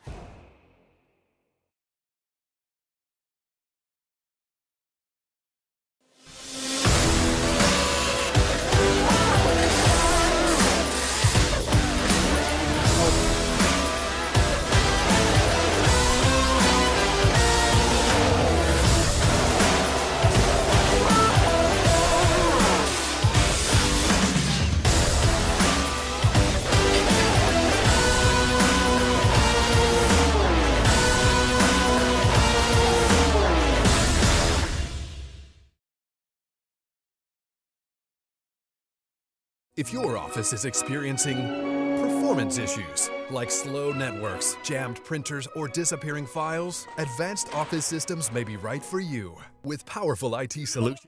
Need a steel building? Proform Steel. I want you to remember the name. Why use Proform Steel? Well, I got tons of reasons. Here's a few. How about the lead times? 6 to 8 weeks from signed contract out the door.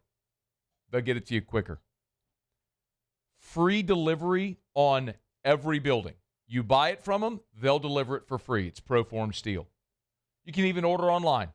You can pick the style, size, color, doors, submit the form, get a call back the same day. And at Proform Steel, they use American-made materials on everything. No exceptions. It's Proform Steel. Maybe you need a shed in your backyard. Maybe we're talking about a big industrial facility. Need a steel building? You want Proform Steel. Make sure you call Brandon Golson, you know the name, at Proform Steel. Check them out, Proform Steel. After further review with Matt Moscona.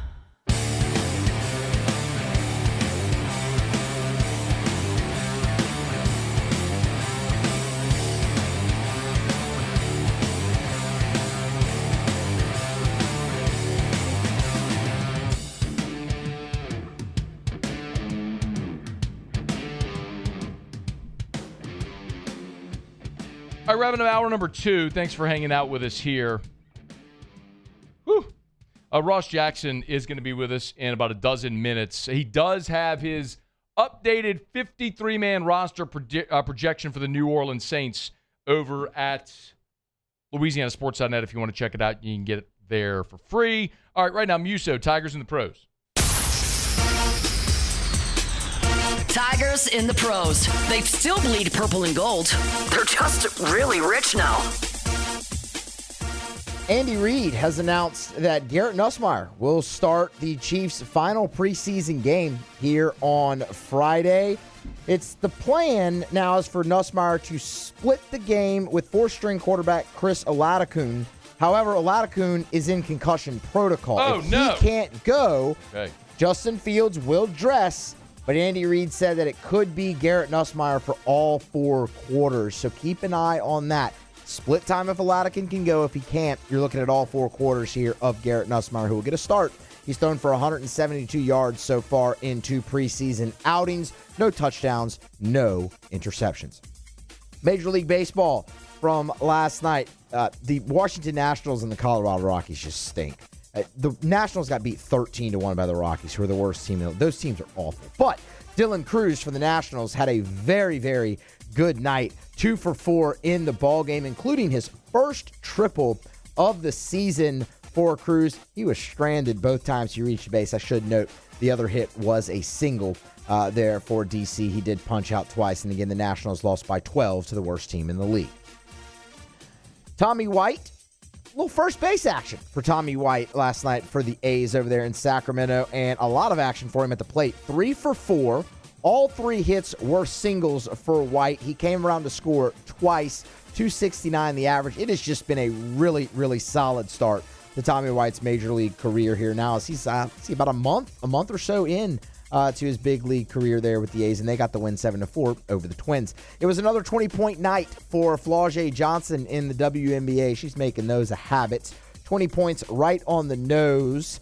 9 of 15. She added 3 rebounds and 2 assists in the ballgame as the Storm got the win 90-78 over the Toronto Tempo. That is Tigers in the Pros. Presented by Our Lady of the Lake, championship health partner of LSU Athletics, fmolhealth.org/LSU. That's where you can learn more about the Championship Health Partnership.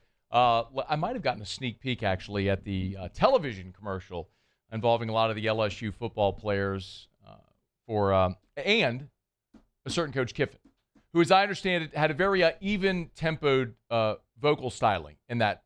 So that's pretty good, right? It was very even. That's what you want.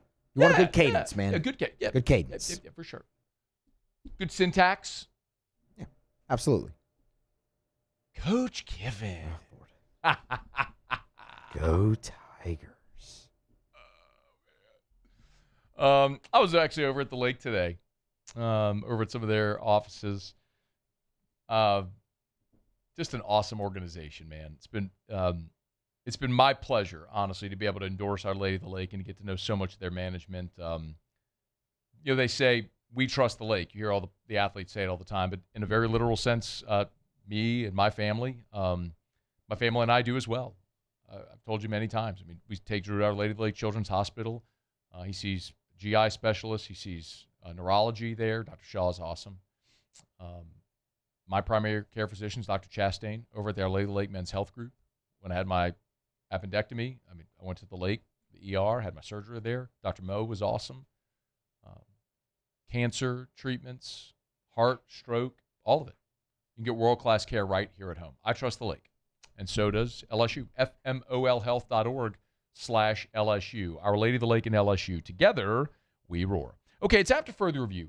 Thanks for hanging out with us here on this Thursday edition of AFR. We have a ton going on over at LouisianaSports.net where you can get everything for free. If you haven't yet, bookmark it. It's a great time to do that. Ross Jackson has his projected 53-man roster projection up over at LouisianaSports.net if you want to read it. Ross will be with us here in less than a minute. We do have comments from Noah Reisenfeld, the agent for Junior Tuihalamaka. He was here with us in hour one of AFR. If you missed that, he confirmed that Junior is eligible and will be playing for LSU against Clemson, so that it is an addition there at the edge spot. It was a really interesting conversation. You heard Tony Clayton as well with us earlier this hour, confirmed that he has filed an amended TRO in Baton Rouge Court with Judge Will Jordan to join the SEC and Greg Sankey. So it's all there for you at LouisianaSports.net.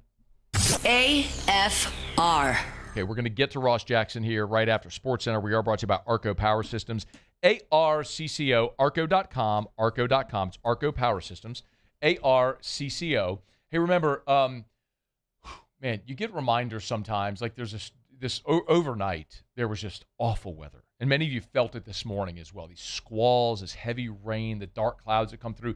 That's what happens during storm season. And we've been really fortunate, really, ever since Ida here in the southern part of the state to avoid a hurricane, a giant, named storm. But when we leave here, we also know it's only a matter of time. And it doesn't have to be a named storm to knock out the power. And at your home, that can be disastrous, but it can be disastrous for your business as well when you're without power for hours or days or whatever it may be. Arco Power Systems can help. Everything is turnkey. They sell, service, install, and rent industrial Generac generators. These are standby generators for your business, and Arco is the best. ARCCO. Arco.com, Arco.com, Arco.com.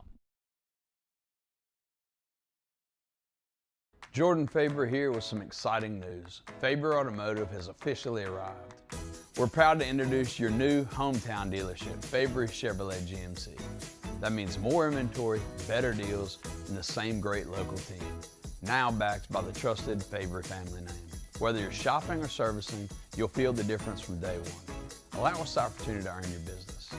Fabry Chevrolet GMC. Visit us in St. Francisville or online at FabryChevrolet.com.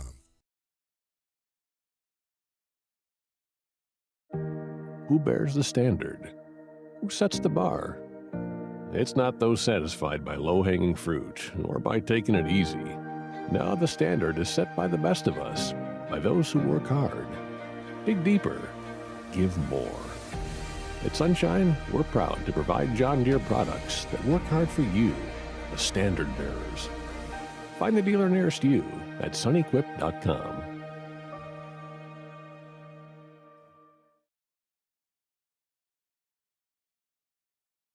People think it's all about game day. Let's go! But the real work happens in the off season. Spring practices, early lifts, extra reps. And we need a healthcare team that works as hard as we do.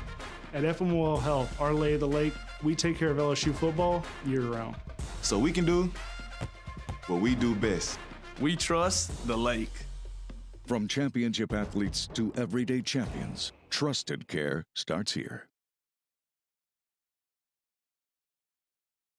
Community sailing is all about getting people in the New Orleans area out on boats, out on Lake Pontchartrain. Gulf Coast Bank helps us provide opportunities to get folks out who might not otherwise have the financial means to come sailing.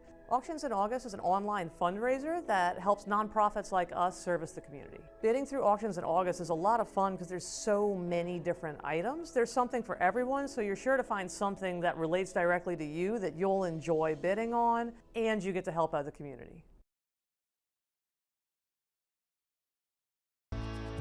I've been in banking for over 35 years. I usually start about 7:30 in the morning, and I usually leave somewhere around 5, or if customers need me to meet them at their house or their business places, I don't mind going after hours. I have done churches, subdivisions, retail centers, hospitals, and nursing homes. And that's why we chose to live in this community, because of the values First American Bank has, that I can serve my community and my customers.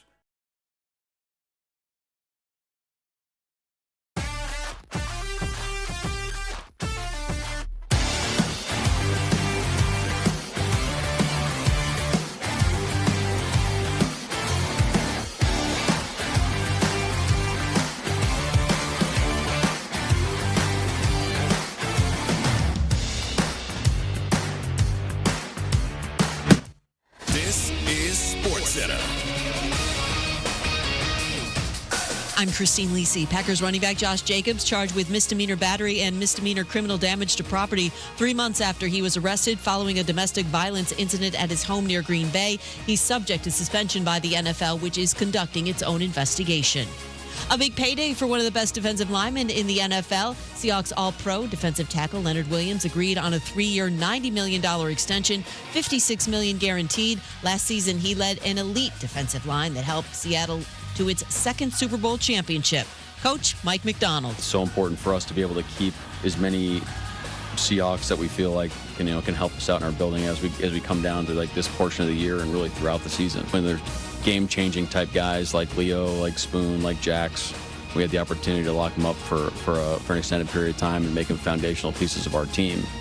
That's got to fire you up. Receiver Jackson Smith and Jigba cornerback Devin Witherspoon also given extensions this offseason. 3-time Vezina Trophy and gold medal winning Jets goaltender Connor Hellebuck publicly confirming he's asked for a trade. He spent his entire NHL career in Winnipeg. If you run a small business, you've got to try Gusto. Get unlimited payroll runs and get your payroll taxes filed automatically. Offer health insurance, 401k, and more. Get started for free at gusto.com.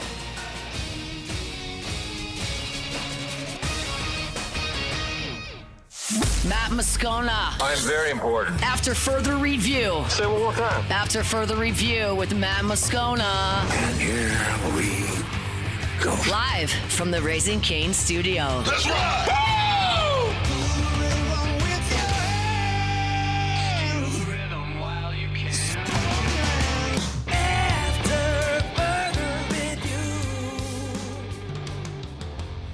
Hour 3, off we go. Welcome aboard. Glad you're with us. AFR, presented by LouisianaSports.net. I'm Matt.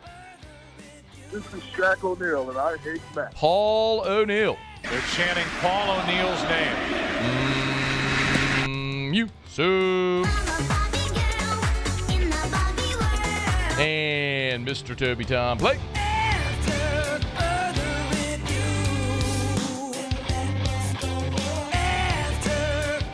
All right.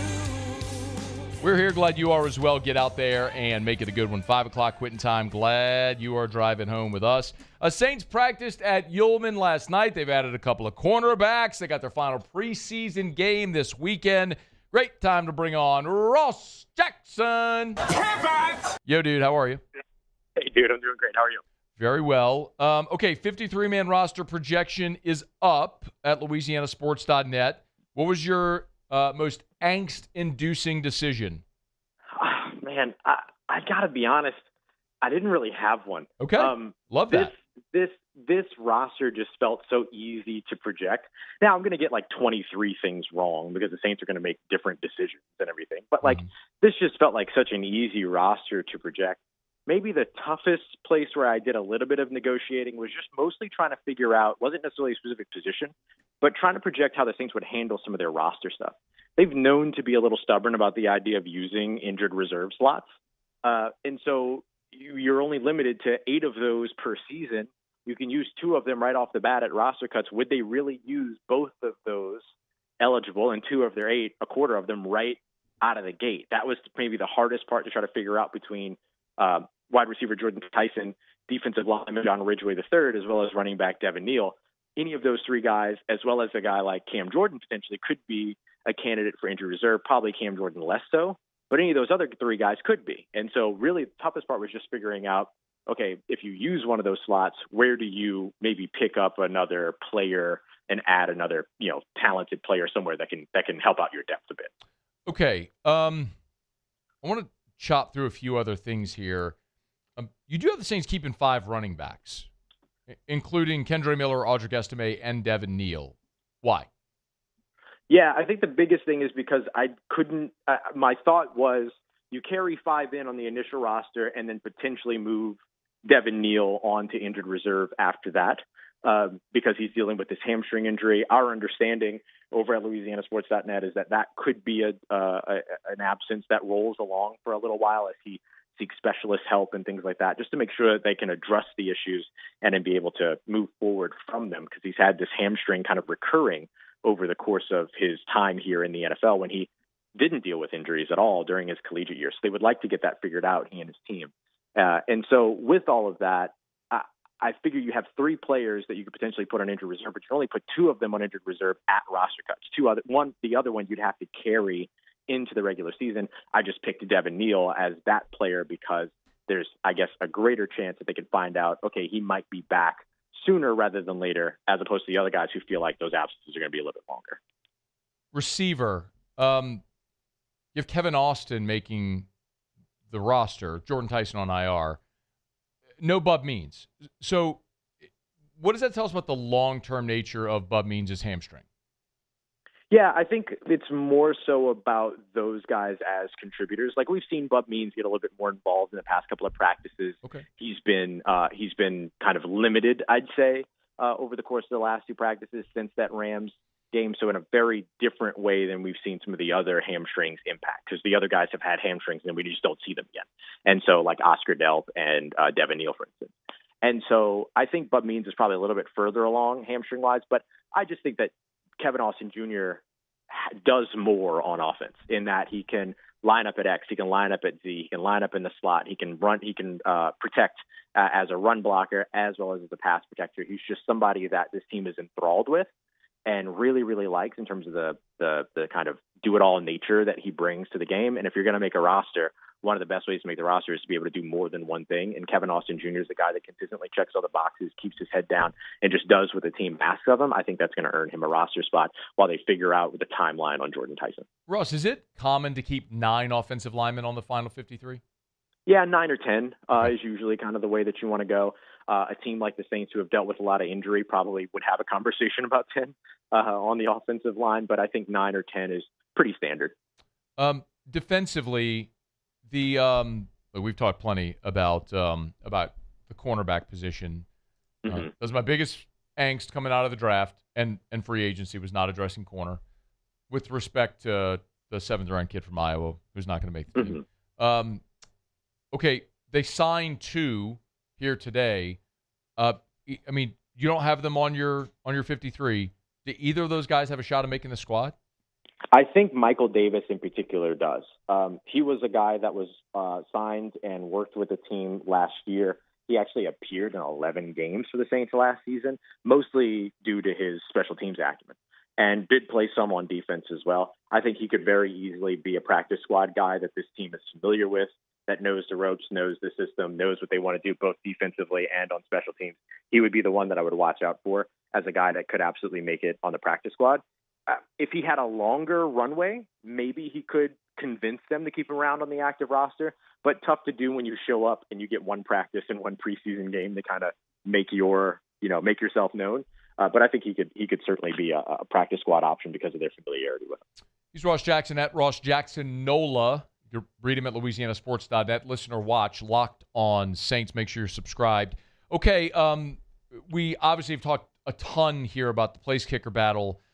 And it was a couple of guys who apparently you don't think are going to make the team because you have Daniel Carlson taking that spot.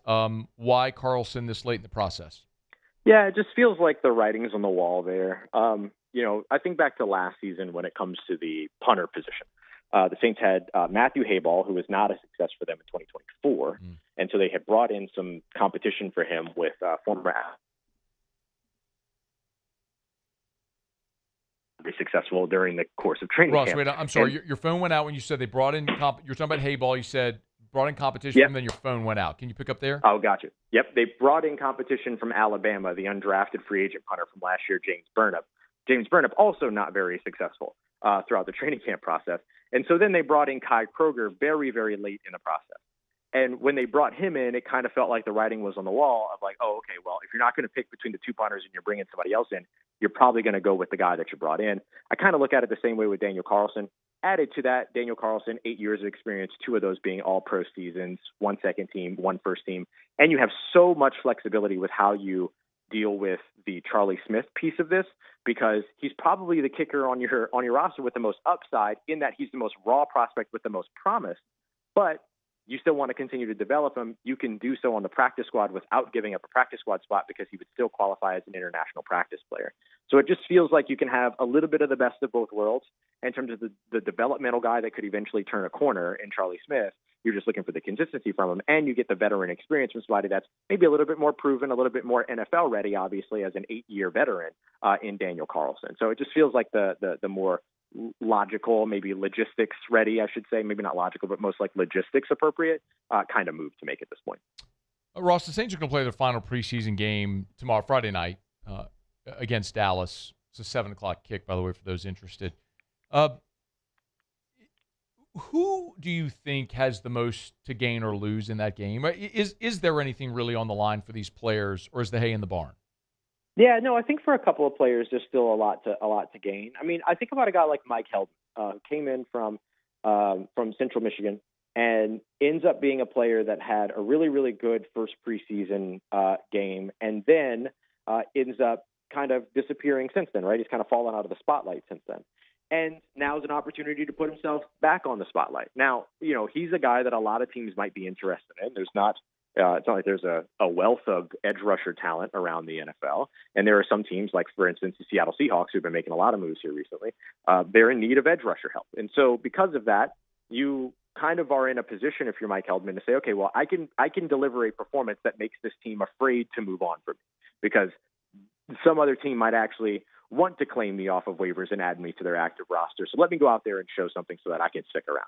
And like, he's a guy that has a lot to gain, and he's either got a lot to gain here in New Orleans or a lot to gain elsewhere. And if nothing else, he ends up as a practice squad guy, and that could be helpful too. So I feel like he's got a lot to gain. I feel like guys like Zamir White as well as Daniel Carlson have a lot to gain with being late additions to the team.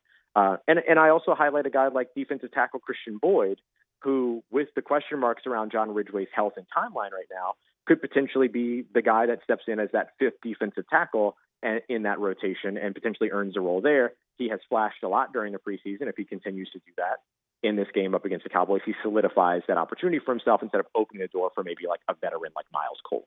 And so I do think that there are some players that truly have some opportunity here in this final preseason game to make some moves for themselves. Ross Jackson, last thing, you've gotten to see every bit of media availability, practice, and now 2 preseason games with 1 to go.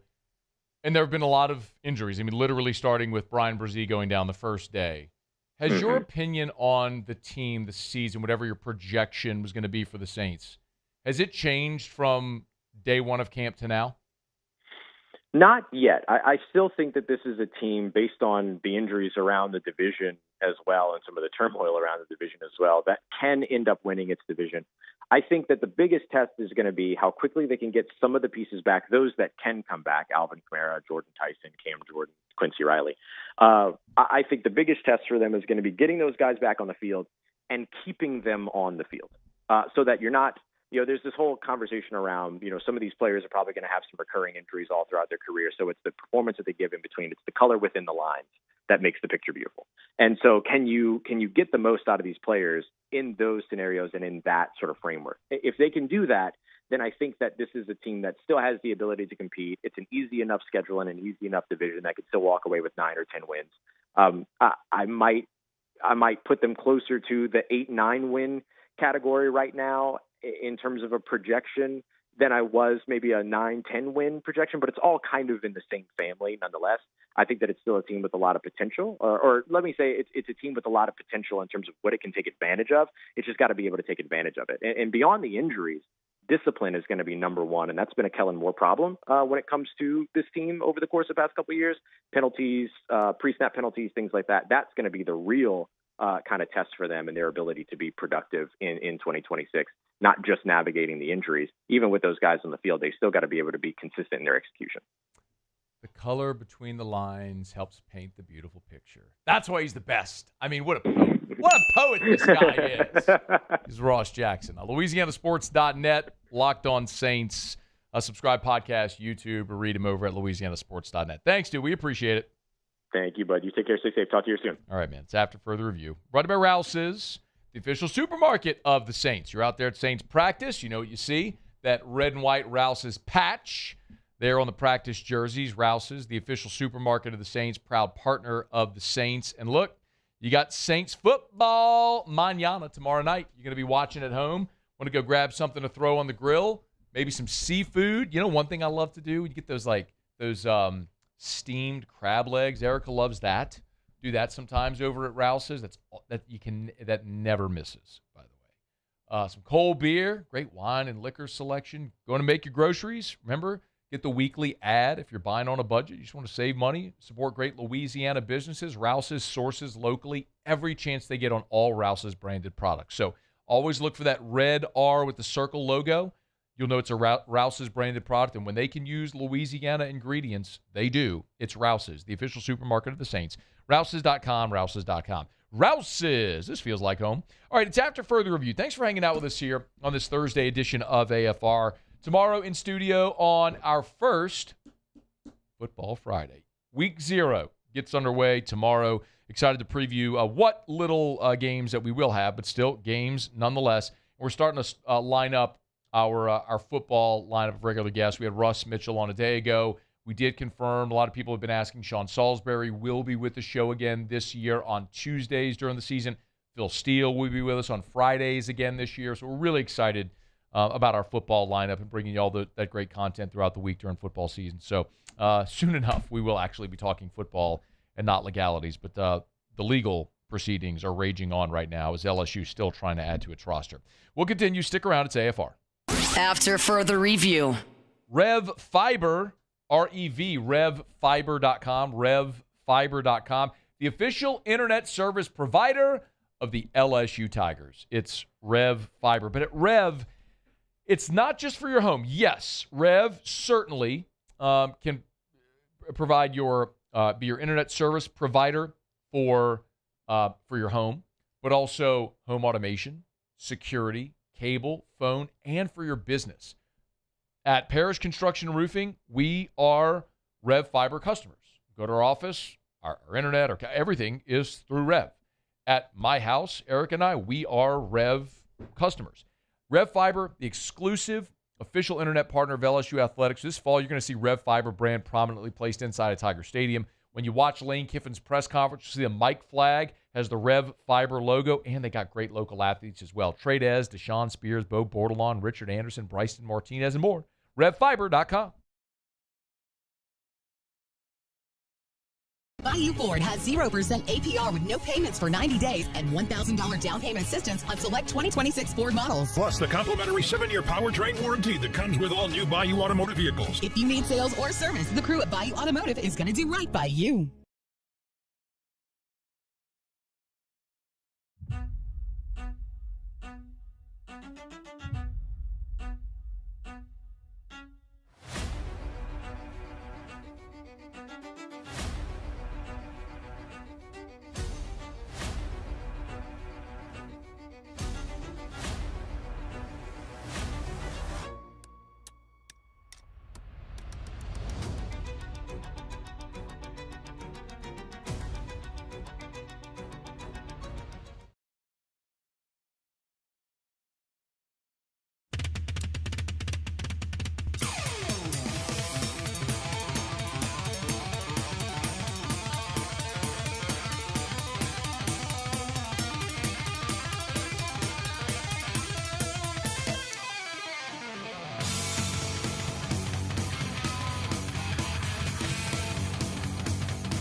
People think it's all about game day, but the real work happens in the off season. And we need a healthcare team that works as hard as we do.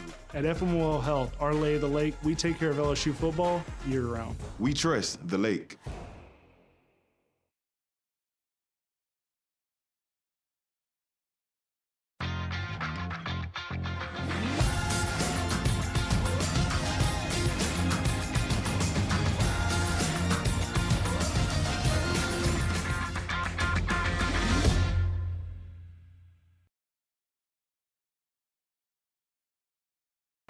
Hi, I'm Mitchell Meredith.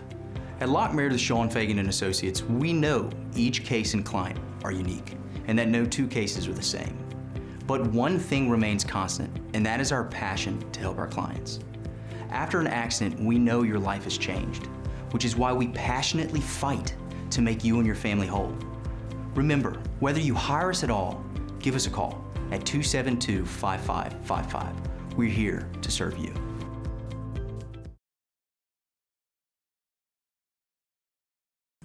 My name is Mike Krumholt, and I've been with First American Bank for 4 years.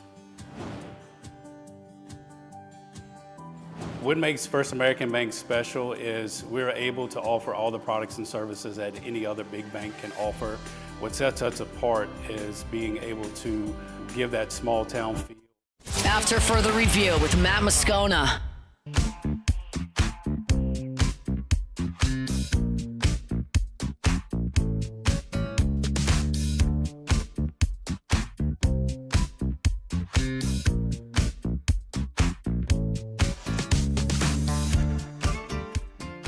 It's been a great off season. You know, taking every day for what it is and stacking every day, not taking anything for granted. You know, it's an opportunity every day for an investment in yourself and your team. So, and as far as like the connection with Sam, you know, we was both coming back from injuries and all that. So like, just building that connection off the field before we was able to get together on the field, that was a big part of it for sure. It's Trey Wilson, Florida transfer, coming into LSU here in this his redshirt junior season. Remember, he's a former 5-star. But so he's going to his 4th year of school.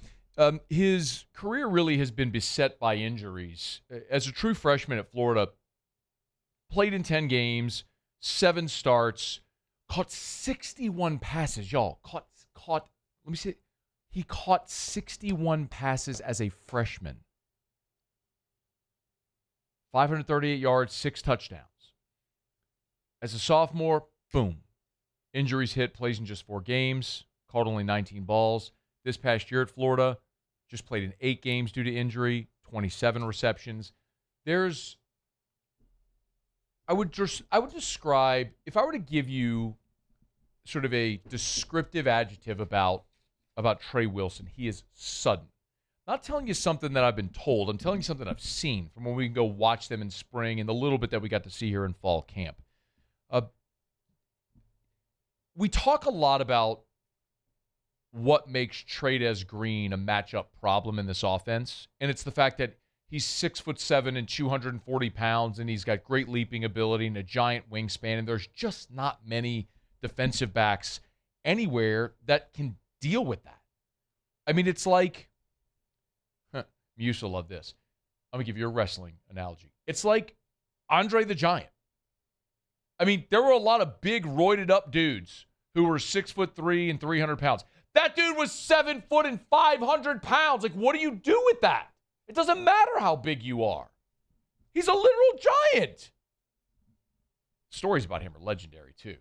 Like crushing 47 beers in an hour. I don't know if that's actually one that happened. Is that one that happened? Do you remember any of those? Hulk Hogan told some of those stories. I mean, yeah. I mean, the beer stories are what's so legendary. Like a barrel of beer, like a whole keg, barrel of beer, like that kind of stuff. He's like a bear. Yeah, he was giant, massive. He's a human that's like a bear. Anyway, but what do you do with that guy? What do you do? Nothing. So that's kind of how it is with Trey'Dez. He's a problem because of how he's built. And like, there's just nothing else like that. If you go watch LSU's receivers, Trey Wilson is similar. He's not big like Trey'Dez, but he has a different skill set. You can just see it. I mean, I can give you 40 times and all that stuff, but that doesn't matter. I don't care about straight line speed, you know, in your underwear on a laser. I just mean like when you're watching a guy run off the line of scrimmage and blow past a cornerback or change direction, you go, oh, nobody else can do that. That's him. So when it comes to Trey Wilson, like, I think they're going to put the ball in that guy's hands a lot this year. I don't know that he's going to catch 61 balls like he did as a freshman. I could see a situation where his productivity maybe matches what it was a year ago, which was 27 receptions. Like, maybe he catches 30 passes this year. Okay. If he catches 3 balls a game, right around there. Okay. But I think the other way that they get him involved is a lot of, like, the jet sweeps and the motions and all the creative ways you put the ball in that guy's hands to just, boom, let him be sudden. The return game is going to be interesting as well. We have not gotten to see any special teams at all in fall camp. We did not get to see any special teams at all in fall camp. In the spring, it was returning punts was Jace Brown and Winnie Watkins and Trey Wilson. Now, he is the most explosive, but he also is the guy who could not catch the freaking ball. I mean, there were times in practice where I watched him drop 3 straight punts, and you can't do that job if you can't catch the ball. However, I was told at the scrimmage this past Saturday, like the final scrimmage in fall camp for LSU, that it was Wilson that was running first at punt return. Now, I don't know if that sticks. Again, I have no idea if that sticks. My thought would be it's probably Jace Brown because he's going to go catch the ball. You know, you have to catch the ball first. You can't do that job if you don't catch the ball. So, but that's one worth watching when we talk about Trey Wilson. He also talked about, like, he was asked to describe the receiver room. This is what he said. Yeah, just a bunch of guys going to do what they love every day. And, you know, we done grab guys across the whole country that can go out there and ball, make plays. And, you know, everybody brings their own type of talent and, you know, skill to the team. And, you know, it's going to be a fun show to watch for sure. I do love how Lane Kiffin built this room. And the thing that keeps echoing in my ear is the comment that our buddy Brooks Austin made at SEC Media Days. He's, you know, the film guy on YouTube. And it was a very popular interview. A lot of y'all just reacted very positively to that conversation with Brooks. I thought he did a great job. But one of the things he said in that interview at Media Days was about Lane Kiffin recruiting receivers. It's just like he just knows what he's looking for. I forget exactly how it said. Maybe I'll actually want to pull that clip if you have it. About like knowing what he was looking for in receivers. He just finds anybody. It's like, I think he said he said something like old buddy from Hawaii. You know, it's like talking about Jackson Harris. But you look at the receivers, and there's Winnie Watkins, who's 5'10", and there's Roman Mothershed, who's 6'5", and then there's Malik Elzy, who's 6'2", and Trey Wilson, who's 5'11" and can go, and there's Jace Brown, who's 5'11", but more possession, and there's Trey Brown, who's 6'2", and has been battling injury, but actually has Biletnikoff odds, which is weird. And then Braden Allen, who's 6'2" and was a 5-star, you know, and could fly. And Corey Barber, who's 5'11" and was a 5-star. My point is, like, you look up and down that list, and you see some dudes who are sudden, some dudes who are fast, some dudes who are big. There's just a really good dynamic versatility. You have that cut? Yeah, this was what Brooks Austin said about the receivers. That dude's got something figured out at wide receiver. He takes guys that you look at and you're like, wait a minute. You took a 400-yard wide receiver from Wake Forest? That was Deuce Alexander last year. I thought Deuce Alexander was their second or third best wide receiver. So this guy's got some type of sauce when it comes to identifying the skill sets that best fit what we do on offense. So, yeah, we grab a kid from Hawaii. We grab old buddy from Florida that's constantly banged up, or at least was it, with Trey Wilson. That dude's elite at the start and stop, right? And then the kid from Hawaii is like a 6'3" X body type that can probably get vertical and stop. Jackson Harris. Yeah, to do a lot of this stuff that they do sometimes in the RPO game as well. They got some type of sauce when it comes to identifying wide receivers that might not look like Jeremiah Smith, but they work for us. Yeah. You know what I mean? So yeah, I would never ever just be a namesake guy with Lane Kiffin wide receivers. I love that. And I'll tell you one thing. The old buddy, by the way, was Trey Wilson, not Jackson Harris. But I know he said old buddy. But the one thing that I was told after the scrimmage this past Saturday was Blake Baker came up and played a ton of man, a ton of press, because he didn't think the LSU receivers could win one-on-ones against his cornerbacks. So he brought pressure on Sam Levitt. It kind of worked. So you do not have Jamar Chase on this team. You do not have Malik Neighbors on this team. You do not have a guy that's a Biletnikoff number 1 draft pick type guy on this team. So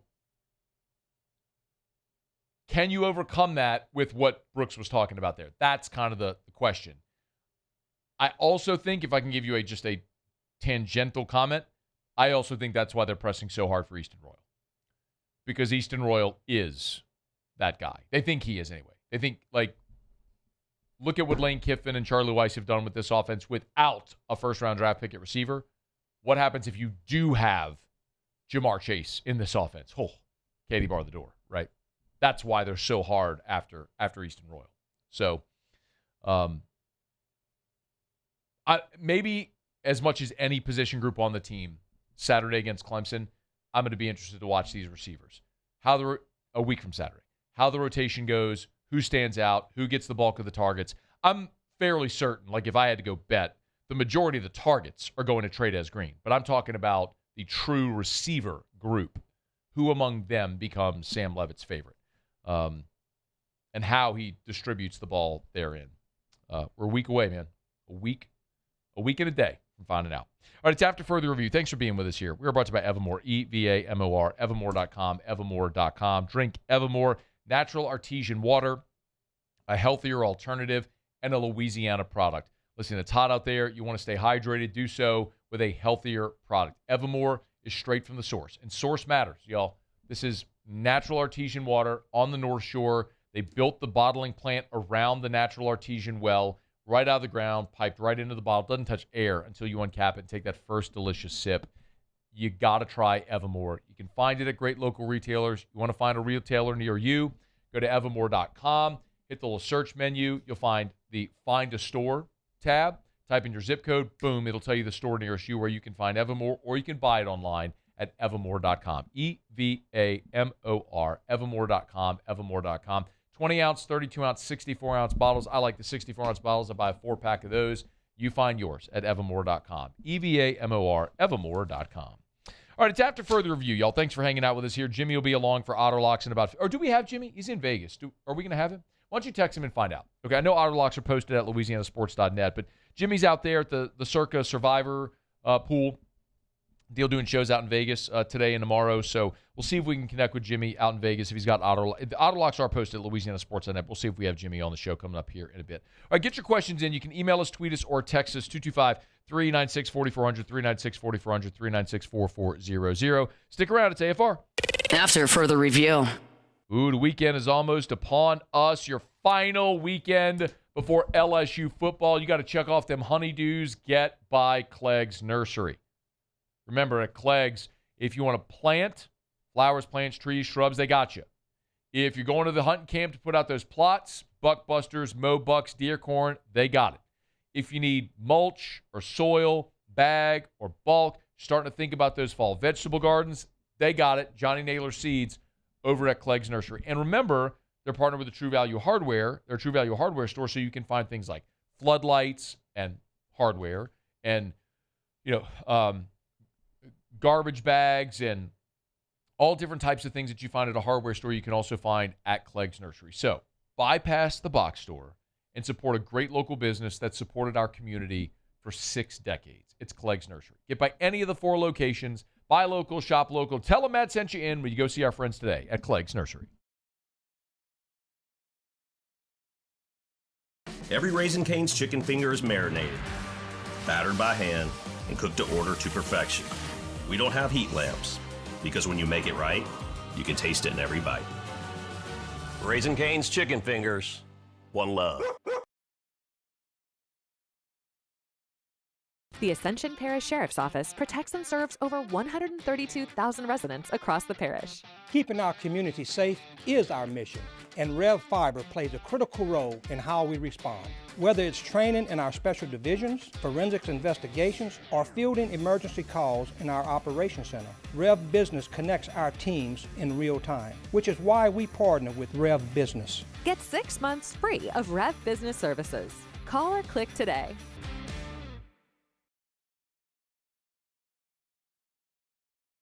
People ask why I chose to partner with Parrish. The answer is simple: trust. Whether you're choosing teammates, business partners, or the people working on your home or business, choose a company you know and trust. Visit parrishbill.com.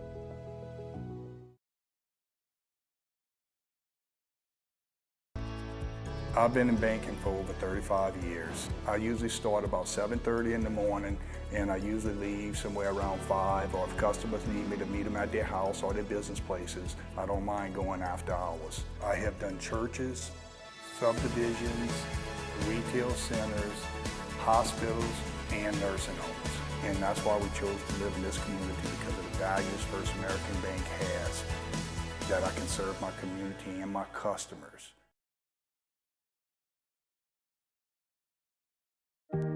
Who bears the standard? Who sets the bar? It's not those satisfied by low-hanging fruit or by taking it easy. Now the standard is set by the best of us, by those who work hard. Dig deeper. Give more. At Sunshine, we're proud to provide John Deere products that work hard for you, the standard bearers. Find the dealer nearest you at sunequip.com.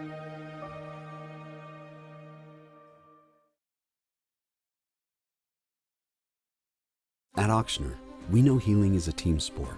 That's why we've partnered with world-renowned orthopedic surgeon Dr. James Andrews to create the Auctioner Andrews Orthopedics and Sports Medicine Institute. Whether you're a professional athlete or a weekend warrior, our team of specialists are dedicated to getting you back in the game. So whatever your reasons are for reaching your personal best, we've only got one: you. Auctioner Andrews Institute. Long live you.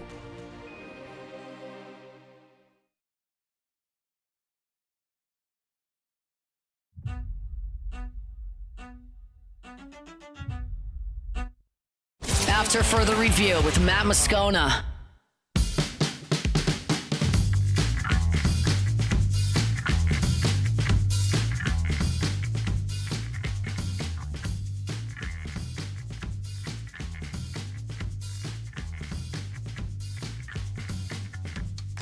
As a result of all of the everything in college athletics, however you want to term it, the NFL is also reacting. Adam Schefter was on on Get Up today, and sort of he clarified the NFL's eligibility rules, because this is important for those players who are seeking the TRO to return to college. Here's what Schefter said. These rules have been in place, but I think the NFL needed to remind teams and reinforce the idea that a player who leaves the NFL to go back to college, which we've never seen before, isn't allowed to come back to the NFL in the same season, nor is that player going to be allowed to re-enter the draft. You are eligible for one draft in your life. Dante Whitner can't go be the 8th overall pick 1 year, go back to the Ohio State, and come back and be another high pick again. It doesn't work like that, and the NFL reminded its teams of that yesterday in that memo after the Saquon Wright situation. That is an important distinction. Now, I know we're laughing about Schefter talking about the Dante Whitner thing, because I will tell you that we've talked about this here. I had conversations with people very familiar with Jack Pyburn's situation, and it was their firmly held opinion that Jack Pyburn, if he was waived by the Bucs, returned to LSU. Again, this was before the SEC's, all that's happened this week. This is when the initial TRO was signed, early last week, which feels like a year ago, by the way. It's crazy. Their firmly held opinion was that Jack would be able to go back into the draft because effectively his college eligibility never expired. Was the thought of it, and that he would be able to go back into the draft after coming back to school. So that clarification from the NFL is on point. Now, I think it's also important to remember, I really don't know that any of these players that have dipped their toe in the NFL water and are attempting to come back and play a season of college have a path forward in the NFL. It's so important to remember, and this paints some context for why these players are pushing so hard to get another year in college. The NFL doesn't need any of them. The NFL doesn't need Daquan Wright. It doesn't need Xavier Harris. It doesn't need Junior Tuihalamaka. It doesn't need Jack Pyburn. It doesn't need any of those guys. Any of those 16 football players that were part of the TRO in Louisiana or any of the ones around the country, the NFL doesn't need any of them. So their path back already was going to be daunting because they had an uphill climb to make a roster to begin with. And now, like, you were in a training camp, but then you didn't want to be in our league and want to go back to school, and now you're going to come back. Like, I think that is it was already daunting. It's going to be a near impossibility for any of these guys. Junior Tuihalamaka may be an exception because he never signed with an NFL team. So that could be maybe put an asterisk next to that one. But I'm talking about the guys who were in a camp and are trying to come back to college. But all that to say, like, that illustrates just why these players are so motivated to get back. Again, people keep highlighting Lane Kiffin and LSU, and I get why. I mean, it's Lane Kiffin. His reputation is earned over the last 20 years. But Lane Kiffin and LSU aren't suing anybody.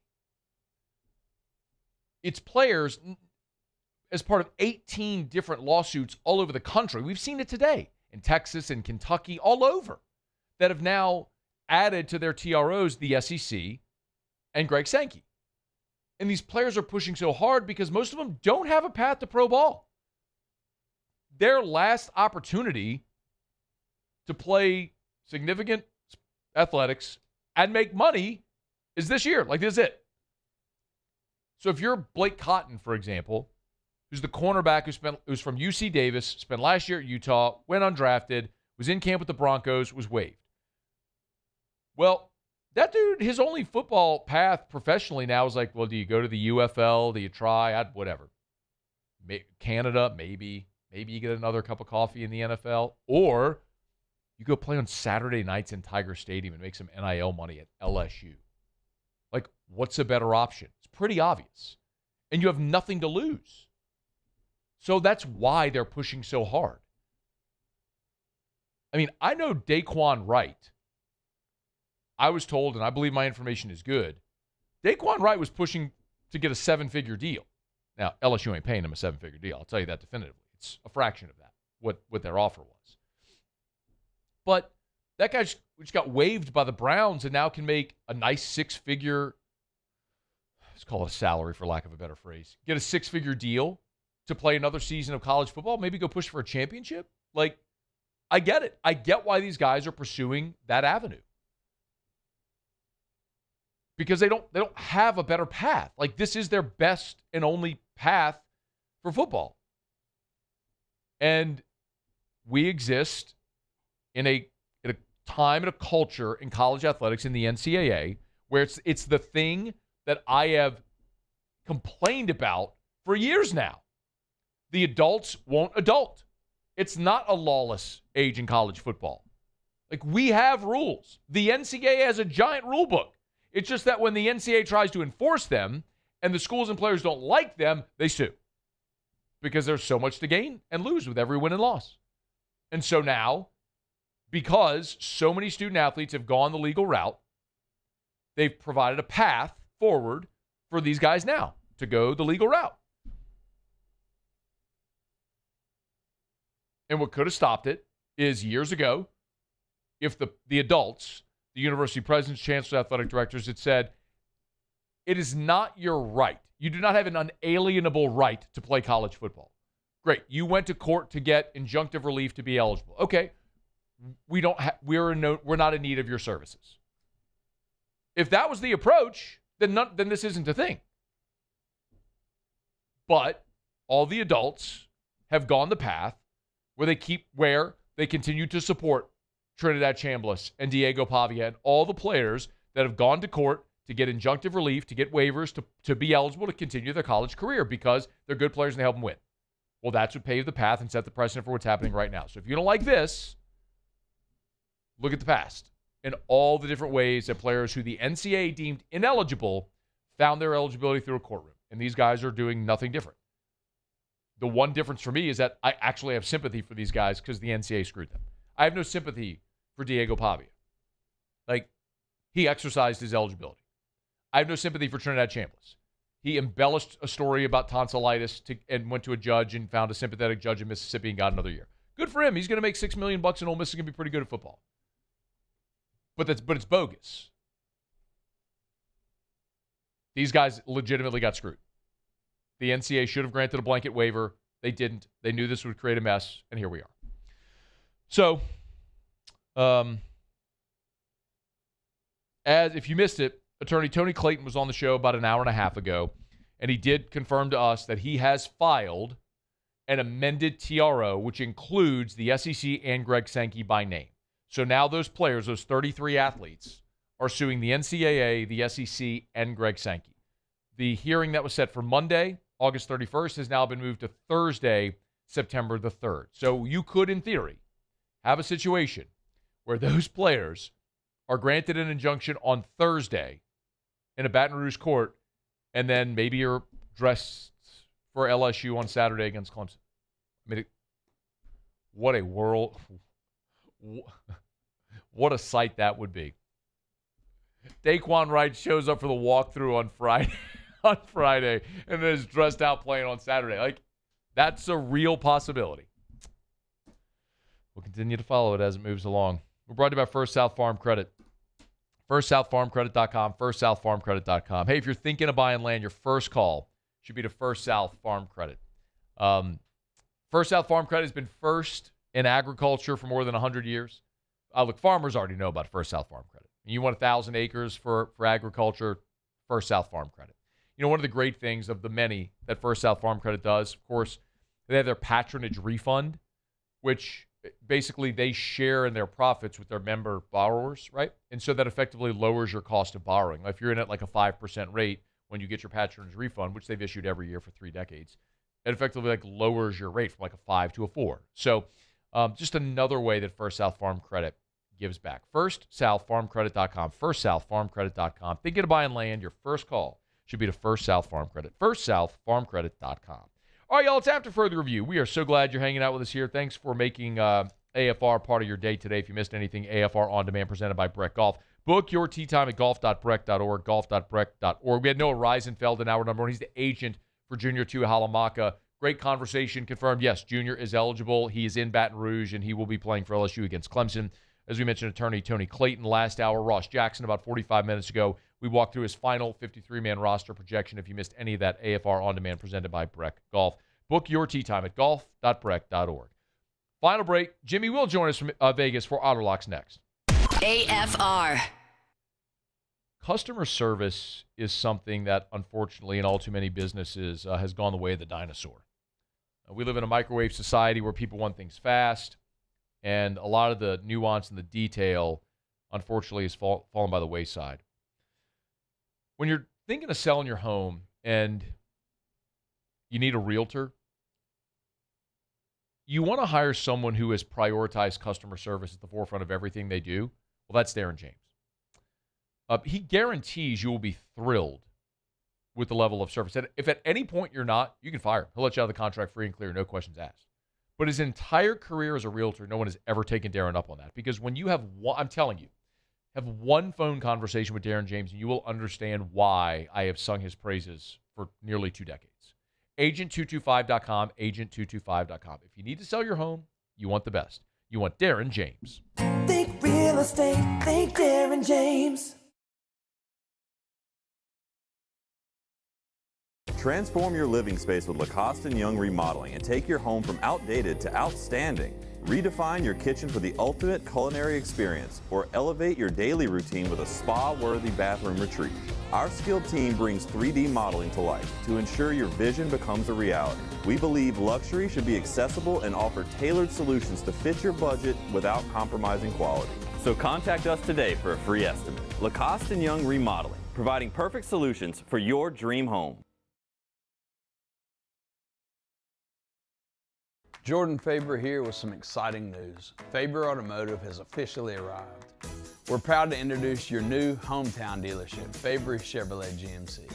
That means more inventory, better deals, and the same great local team. Now backed by the trusted Faber family name. Whether you're shopping or servicing, you'll feel the difference from day one. Allow us the opportunity to earn your business. Fabry Chevrolet GMC. Visit us in St. Francisville or online at FabryChevrolet.com. At Southern Classic Chicken, we take pride in serving the freshest, seasoned, and marinated hand-breaded fried chicken. It's so good, it's wrong. Choose from a variety of classic sides like our zesty Cajun seasoned fries, savory red beans and rice, or sweet corn grits. Drive through today and pick up a family box or one of our classic combos and enjoy a true Southern classic. Order online and download our loyalty app to start earning those crispy and juicy rewards. Loyalty matters. I'm Billy Schmidt, and I've been with First American Bank for 13 years. I have a passion of getting to know customers, getting to know their journeys, getting to know their stories, and being a small part of that, and just continuing. Thursday night, the weekend is here, so get the weekend started right at Supper Club. Man, we're coming up on 6 o'clock. It's almost dinner time. Maybe you're driving home. Maybe you're pulling in the driveway. I got an idea. Tell her, honey, don't cook. Put the pots and pans away. We're going to Supper Club. But scone, we don't have a reservation. Don't worry about it. Forget about it. Pop on in. Hang out at the bar. 14 bar stools, 7 bar tables. You can eat your meal there or wait for a table to come open. I'm telling you, no matter if you're sitting at the bar enjoying a great craft cocktail, their incredible whiskey selection, any of the offerings from their expansive wine library, or a menu that is chef's kiss. You are going to have the best dining experience in Baton Rouge or darn near anywhere. It's at Supper Club. Book your reservation today at supperclubbtr.com, supperclubbtr.com. Football's here, y'all. Get by Supper Club. After further review with Matt Moscona.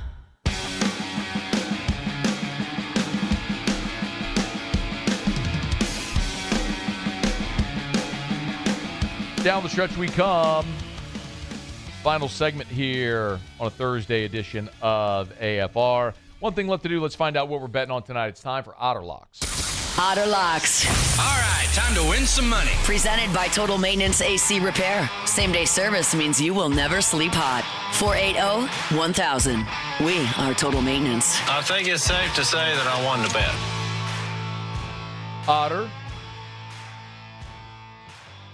Otter. Yes. Can you hear me? How are you? Good. Just in the Circus Sportsbook, getting ready to watch some games. Hey, is that where I got the big Circus swim? Well, I'm inside. It's a little toasty outside. No, I know, but that's where they got the big. That's where we watched the night before LSU and USC out in Vegas. Hung out, had a cabana. That's a hell of a place, man. I mean, it's drive off Strip. It's like the old Strip, right? Is where Circa is. It's just downtown. Downtown. Fremont Street. Yeah, that's it. Yeah. Well, I'm gonna tell you, that Circus swim is a sight to behold, man. I mean, it's cool. Derek, I had Derek, the owner, on today on our show, and he told me, he says, well, how'd you come up with this idea? He says, I love to sweat my action and sports betting, and my wife likes the pool. Let's put them together. Okay. It's really smart. I mean, there is not a bad view of any of the TVs of anything in that thing. Yeah, it's really cool. Really cool. I'll take a real quick story, too. Yeah. A few years ago, they're running the hold the rope, the skip that they showed, before the ceremony, things like that. They had it on the big screen early in the morning. We saw some games. So I sent them a screenshot. I said, Skip, you're big in Vegas too, brother. It's so good. Yeah. Yes, all right, indeed. man. We'll be keeping an eye on tonight. All right, we're going to go with KC. Their 9-game hit streak was snapped last night. That was a loser for us last night, but I love Cameron. He's been really pitching well against Toronto. Basically even money is when I submitted a hunt earlier, but the Royals with Caglianone, Pasquantino, Bobby Witt Jr., all of those guys have missed considerable time due to injury, but their level of play is much higher than their overall record. Kansas City even. A couple of stud pitchers tonight. Mizorowski in the Milwaukee Brewers going to play -1.5, -115 at Citi Field in New York. Sean Manaea for the Mets.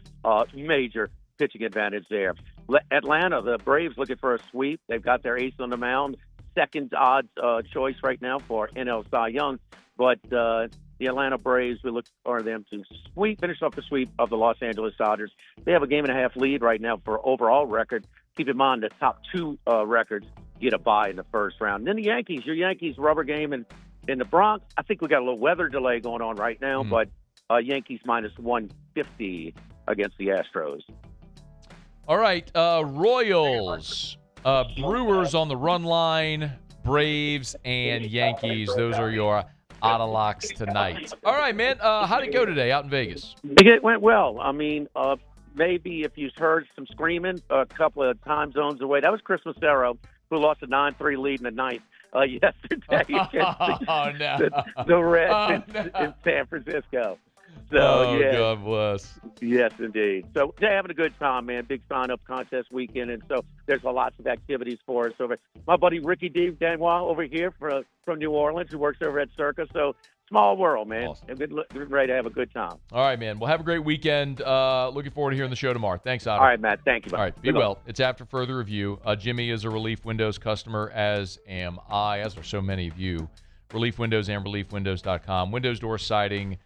Oh, yeah, they do shutters, too, and shades. Relief Windows and reliefwindows.com. You get your energy bills, and you keep seeing those things go up, especially this time of year where it's a bajillion degrees. You want to lower your energy bills, make your home more energy efficient. A way to do that, energy-efficient replacement windows. Invest in your home. You got your tax refund, wondering what to do with it? Invest in your home. Energy-efficient replacement windows from Relief Windows are a great way to do it, and you're always going to get exceptional customer service. Remember, at Relief Windows, they will never take a dollar from you. Listen, they will never take a dollar from you until they're done and you're thrilled. They will not take a down payment. They take all the financial risk up front. When they're done and you're thrilled, that's when you can pay them. It's Relief Windows. Windows door siding. Oh, yeah, they do shutters, too. Relief Windows, reliefwindows.com. All right, just about going to do it for us here on a Thursday edition of AFR. Thanks so much for hanging out here. If you missed anything, AFR On Demand presented by Brett Golf. Football Friday tomorrow. We'll get you set for Week 0. Saints, Cowboys as well. Terrio will be back for the Riot Radio Hours. We'll see you then. Muse Pauly, thanks. Have a great night. See you tomorrow at 3. AFR. Popped on into South Point Volkswagen yesterday. I had to go pick up my license plate for my new Volkswagen Atlas Cross Sport. The license plate and registration came in. So popped on in and got to visit with Mr. Kerry Manuel for a few minutes over there. Kerry is the certified pre-owned manager over at South Point Volkswagen. He said, Matt, like we have never had this much inventory on the lot, certified pre-owned inventory. Now, look, I tell you all the time, I drive a Volkswagen. Erica drives a Volkswagen. My mom, my dad, they drive Volkswagens. My cousin Steven, he drives a Volkswagen. His parents drive a Volkswagen. His in-laws drive a Volkswagen. I've converted the entire family because I'm telling you, once you drive one, you're going to get it. But the certified pre-owns, not just Volkswagens, all different makes and models. So if you're looking for a deal on a great certified pre-owned vehicle, make sure you shop the used lot at South Point Volkswagen. Airline just north of Highland or southpointvw.com. South Point Volkswagen, what's your direction? Bayou Chrysler Dodge Jeep Ram has the new Ram 1500 truck on our lot now with $22,000 off MSRP. Plus the complimentary 7-year powertrain warranty that comes with all new Bayou Automotive vehicles. If you need sales or service, the crew at Bayou Automotive is going to do right by you. Ever wonder why Cane's sauce doesn't come in a pre-sealed packet? It's because it's made fresh inside every Raising Cane's every single day. Because when you make it right, you can taste it in every bite. Raising Cane's chicken fingers. One love. Community sailing is all about getting people in the New Orleans area out on boats, out on Lake Pontchartrain. Gulf Coast Bank helps us provide opportunities to get folks out who might not otherwise have the financial means to come sailing. Auctions in August is an online fundraiser that helps nonprofits like us service the community. Bidding through Auctions in August is a lot of fun because there's so many different items. There's something for everyone, so you're sure to find something that relates directly to you that you'll enjoy bidding on, and you get to help out the community. People think it's all about game day, but the real work happens in the off season. And we need a healthcare team that works as hard as we do. At FML Health, our lay of the lake, we take care of LSU football year-round. We trust the lake.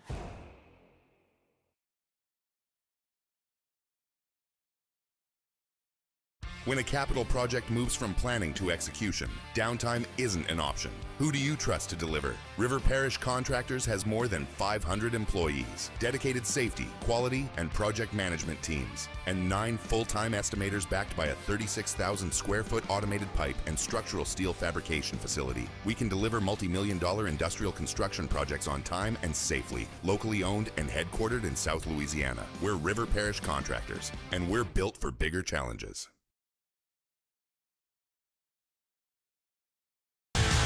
Eagle 98.1, the rock station. Home of the Woody Show in the morning. Scotty Mack with Rock at Work. Michelle Southern with Southern Rock. Home of LSU sports since 1998. And rock for Baton Rouge since 1985. Take us anywhere with the Eagle 98.1 app. To join our VIP fan club, text ROCK to 225-499-9898. Eagle 98.1, the rock station.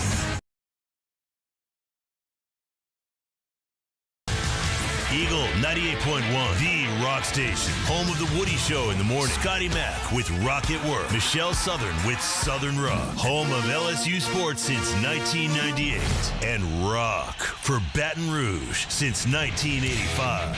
Take us anywhere with the Eagle 98.1 app. To join our VIP fan club, text ROCK to 225-499-9898. Eagle 98.1, the rock station.